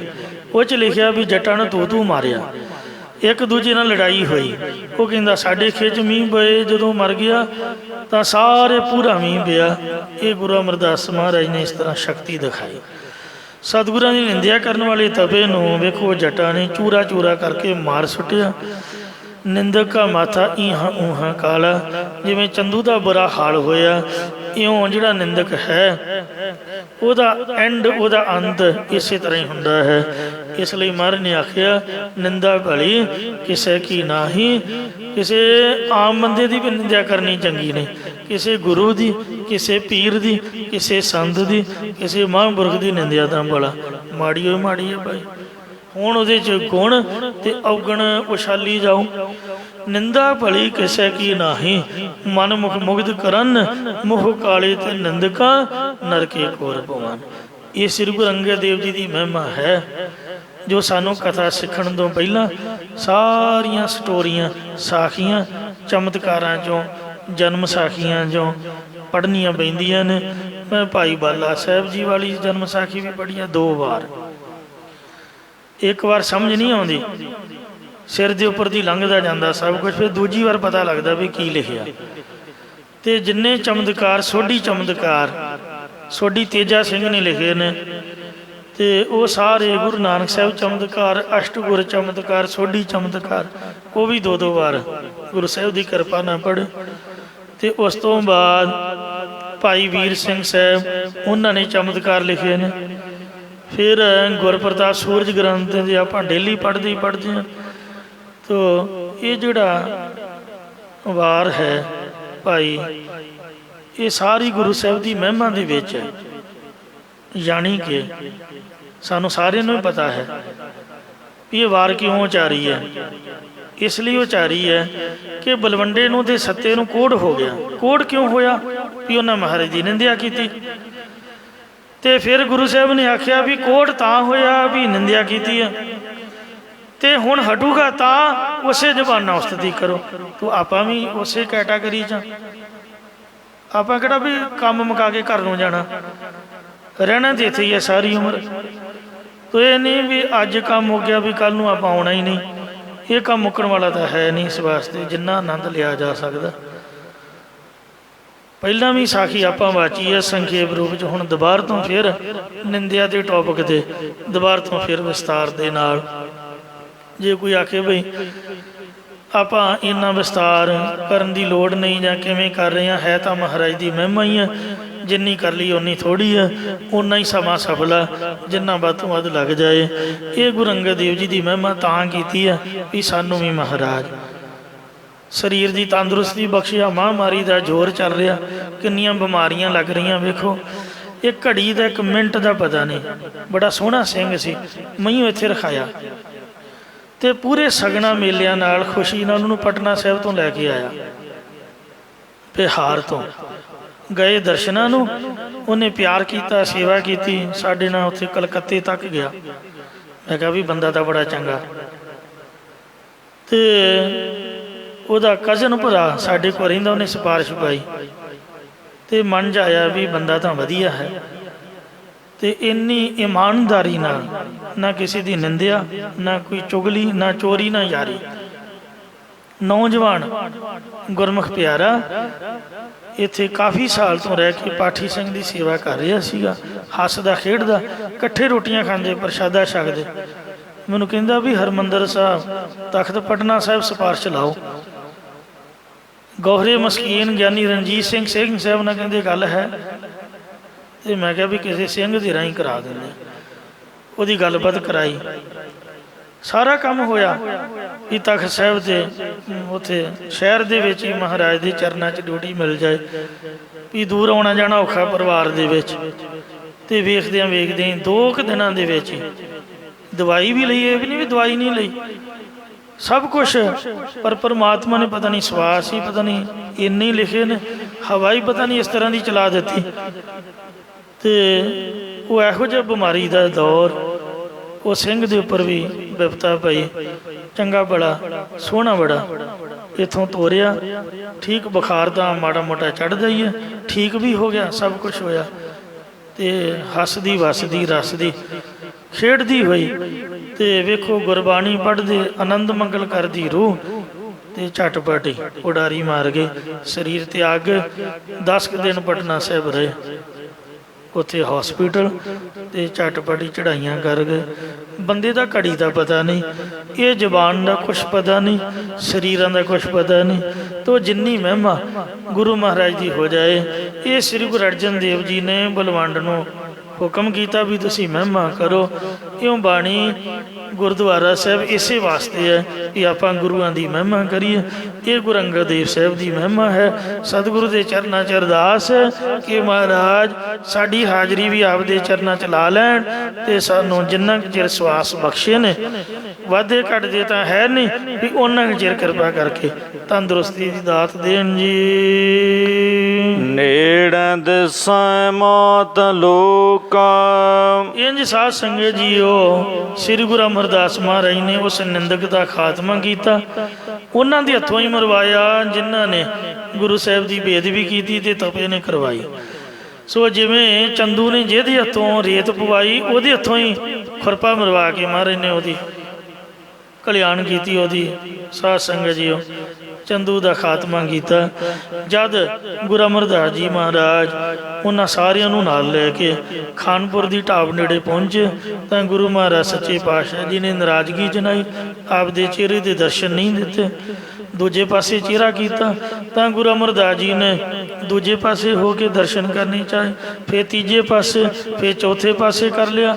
ਫਿਰ ਹੱਥ ਜੋੜ ਬੇਨਤੀ ਕੀਤੀ ਕਿ ਕੀ ਅਵਗਿਆ, ਕੀ ਬੇਅਦਬੀ ਹੋਈ ਹੈ। ਤਾਂ ਮਹਾਰਾਜ ਕਹਿੰਦੇ ਤੁਸੀਂ ਤਬੇ ਨੂੰ ਦੰਡ ਕਿਉਂ ਦਿੱਤਾ? ਉਹ ਆਪਦੇ ਕੀਤੇ ਕਰਮਾਂ ਦਾ ਆਪੇ ਫਲ ਭੋਗਦਾ, ਇਹ ਤੁਹਾਡੇ ਲਈ ਯੋਗ ਨਹੀਂ ਸੀ ਕਿ ਤੁਹਾਡੇ 'ਚ ਥੋੜ੍ਹੀ ਜਿਹੀ ਕਰਾਮਾਤ ਹੋ ਗਈ, ਤੁਸੀਂ ਜਰੀ ਨਹੀਂ, ਤੁਸੀਂ ਆਪਦੀ ਤਾਕਤ ਨਾਲ ਦੰਡ ਕਿਉਂ ਦਿੱਤਾ? ਆਪੇ ਦਰਗਾਹ 'ਚ ਦੁੱਖ ਪਾਉਂਦਾ। ਉਸ ਵੇਲੇ ਬਾਬਾ ਬੁੱਢਾ ਜੀ ਨੇ ਕਿਹਾ ਸੱਚੇ ਪਾਤਸ਼ਾਹ ਇਹਨਾਂ ਦਾ ਕੀ ਕਸੂਰ ਹੈ? ਮੇਰੇ ਅੰਦਰ ਵੀ ਖਿਆਲ ਆਇਆ ਸੀ ਕਿ ਇਹ ਲੋਕ ਗੁਰਾਂ ਦੀ ਬੇਅਦਬੀ ਕਰਦੇ ਨੇ। ਫਿਰ ਗੁਰੂ ਜੀ ਨੇ ਗੁਰੂ ਅਮਰਦਾਸ ਜੀ ਨੂੰ ਬਖਸ਼ਿਆ। ਸੋ ਇਉਂ ਸਤਿਗੁਰਾਂ ਦੀ ਨਿੰਦਿਆ ਕਰਨ ਵਾਲਾ ਤਪਾ ਚੂਰੋ ਚੂਰ ਹੋ ਗਿਆ। ਗੁਰੂ ਘਰ ਮੱਥਾ ਟੇਕਣ ਆਈਦਾ, ਨਾ ਕਿ ਮੱਥਾ ਲਾਈਦਾ ਹੈ। ਜ਼ਬਾਨ ਦੇ ਨਾਲ ਗੁਰੂ ਗ੍ਰੰਥ ਸਾਹਿਬ ਜੀ, ਗੁਰੂ ਜੀ ਦੇ ਇਤਿਹਾਸ ਦੁਆਰਾ, 10 ਪਾਤਸ਼ਾਹੀਆਂ ਗੁਰੂਆਂ ਦੀ, ਸੰਤਾਂ ਭਗਤਾਂ ਦੀ ਮਹਿਮਾ ਕਰੀਦੀ ਹੈ, ਨਾ ਕਿ ਸਪੀਕਰ ਮਾਰੀ ਨੇ ਦਿੱਤਾ ਹੋਏ ਜਾਂ ਰੇਡੀਓ ਦਿੱਤਾ ਹੋਏ ਤੇ ਉਹਦੇ 'ਚ ਫੜ ਕੇ ਸਪੀਕਰ ਦੀ ਨਿੰਦਿਆ ਸ਼ੁਰੂ ਕਰ ਦਿਓ। ਇਸ ਤਰ੍ਹਾਂ ਨਹੀਂ ਹੋਣਾ ਚਾਹੀਦਾ। ਮਹਾਰਾਜ ਦੀ ਮਹਿਮਾ ਕਰੀਏ ਜਿਹਦੇ ਨਾਲ ਨੇੜੇ ਦਿਸੈ ਮਾਤ ਲੋਕ। ਤੋ ਗੁਰੂ ਸਾਹਿਬ ਲੋਕ ਤੇ ਪਰਲੋਕ ਦੇ ਮਾਲਕ ਨੇ। हे ਗੁਰੂ ਜੀ, ਸਾਨੂੰ ਮਾਤ ਲੋਕ ਦੇ ਜੀਵਾਂ ਨੂੰ ਨਜ਼ਦੀਕ ਦਿਸਦਾ ਹੈ। ਤੋਦਾ ਸੁਝੈ ਦੂਰਾ, ਭਾਵ ਸਾਡੀ ਜੀਵਾਂ ਦੀ ਲਘੂ ਦ੍ਰਿਸ਼ਟੀ ਹੈ, ਪਰ ਤੈਨੂੰ ਦੂਰ ਤੱਕ ਦਿਖਦਾ। ਭਾਵ ਤੁਹਾਡੀ ਦੀਰਘ ਦ੍ਰਿਸ਼ਟੀ ਹੈ, ਅਰਥਾਤ ਤੁਹਾਨੂੰ ਲੋਕ ਪਰਲੋਕ ਆਦਿਕ ਦਾ ਸਭ ਕੁਝ ਦਾ ਗਿਆਨ ਹੈ। ਜਿਹੜਾ ਮਾਤਲੋਕ ਨੇੜੇ ਦਿਖਦਾ, ਭਾਵ ਸਤ ਪ੍ਰਤੀਤ ਹੁੰਦਾ, ਇਹ ਤੁਹਾਡੇ ਦਰਸ਼ਨ ਦੇ ਸੁਝਣੇ ਦੇਖਣ ਕਰਕੇ ਦੂਰ ਹੋ ਜਾਂਦਾ, ਭਾਵ ਮਿਥਿਆ ਪ੍ਰਤੀਤ ਹੋ ਜਾਂਦਾ ਹੈ। ਫੇਰ ਵਸਾਇਆ ਫੇਰੂ ਆਣਾ, ਜੋ ਬਾਬਾ ਫੇਰੂ ਜੀ ਦੇ ਆਣ ਸੁਪੁੱਤਰ ਸ੍ਰੀ ਗੁਰੂ ਅੰਗਦ ਦੇਵ ਮਹਾਰਾਜ ਹਨ, ਉਹਨਾਂ ਨੇ ਸ੍ਰੀ ਗੁਰੂ ਅੰਗਦ ਦੇਵ ਜੀ ਦੇ ਦਰ ਦੀ ਸੇਵਾ ਕਰਕੇ ਗੁਰਤਾ ਗੱਦੀ ਉੱਤੇ ਸੁਸ਼ੋਭਿਤ ਹੋ ਕੇ ਫੇਰ ਸਿਆਰੀ ਨਾਲ ਫੇਰ ਵਸਾਇਆ, ਫੇਰ ਵਸਾਉਣਾ ਕੀਤਾ। ਸਤਿਗੁਰ ਖਾਡੂਰਾ, ਸਤਿਗੁਰੂ ਮਹਾਰਾਜ ਗੁਰੂ ਅੰਗਦ ਦੇਵ ਜੀ ਨੇ ਖਡੂਰ ਸਾਹਿਬ ਦੇ ਤਾਈਂ ਵਸਾਇਆ। ਬਾਬਾ ਫੇਰੂ ਜੀ ਦੇ ਸੁਪੁੱਤਰ ਸ੍ਰੀ ਗੁਰੂ ਅੰਗਦ ਦੇਵ ਜੀ ਨੂੰ ਤਪੇ ਦੇ ਕਹੇ ਅਨੁਸਾਰ ਜੱਟਾਂ ਨੇ ਖਡੂਰ ਸਾਹਿਬ ਤੋਂ ਬਾਹਰ ਕਢਵਾਇਆ ਸੀ, ਤਾਂ ਉਹਨਾਂ ਸਤਿਗੁਰਾਂ ਨੇ ਦੁਬਾਰਾ ਆ ਕੇ ਫਿਰ ਸਿੱਖ ਸੰਗਤਾਂ ਤਾਈਂ ਖਡੂਰ ਸਾਹਿਬ ਨੂੰ ਵਸਾਉਣਾ ਕੀਤਾ, ਸਿੱਖ ਸੰਗਤਾਂ ਦੇ ਸਮੇਤ ਵਸਾਇਆ। ਇਹ ਵੇਖੋ, ਪਹਿਲਾਂ ਵੀ ਪੰਕਤੀ ਆਈ ਹੈ ਤੇ ਆਖਰ ਤੇ ਵੀ ਆਈ ਹੈ, ਇਸ ਲਈ ਪਹਿਲਾਂ ਵੀ ਸਾਖੀ ਸੁਣਾਈ ਹੈ ਤੇ ਆਖਰ ਤੇ ਵੀ ਸੁਣਾਈ ਹੈ। ਮਹਿਮਾ ਜਿੰਨੀ ਕਰ ਲਓ ਉਨੀ ਥੋੜ੍ਹੀ ਹੈ ਜੀ। ਇੱਥੇ ਗੁਰੂ ਅੰਗਦ ਦੇਵ ਸਾਹਿਬ ਦੀ ਮਹਿਮਾ ਤੇ ਸ੍ਰੀ ਗੁਰੂ ਨਾਨਕ ਦੇਵ ਜੀ ਦੀ ਮਹਿਮਾ ਸੰਪੂਰਨ ਹੋਈ ਹੈ। 5 ਪੌੜੀਆਂ ਕਿਉਂਕਿ ਸਮਾਪਤ ਹੋਈਆਂ ਨੇ। ਕੱਲ 6ਵੀਂ ਪੌੜੀ ਵਿੱਚ ਸ੍ਰੀ ਗੁਰੂ ਅਮਰਦਾਸ ਮਹਾਰਾਜ ਦੀ ਮਹਿਮਾ ਆਪ ਨੂੰ ਸਰਵਣ ਕਰਵਾਵਾਂਗੇ। ਭੁੱਲਾਂ ਚੁੱਕਾ ਖਿਮਾ ਕਰੋ ਜੀ, ਅੱਗੇ ਤੋਂ ਸਮਤ ਬਖਸ਼ੋ। ਨੇੜਾ ਦਿਸੈ ਮਾਤ ਲੋਕਾਂ, ਤੁਧ ਸੁਝੈ ਦੂਰਾ, ਫੇਰ ਵਸਾਇਆ ਫੇਰ ਆਣਾ, ਸਤਿਗੁਰ ਖਾਡੂਰਾ। ਵਾਹਿਗੁਰੂ ਜੀ ਕਾ ਖਾਲਸਾ, ਵਾਹਿਗੁਰੂ ਜੀ ਕੀ ਫਤਿਹ।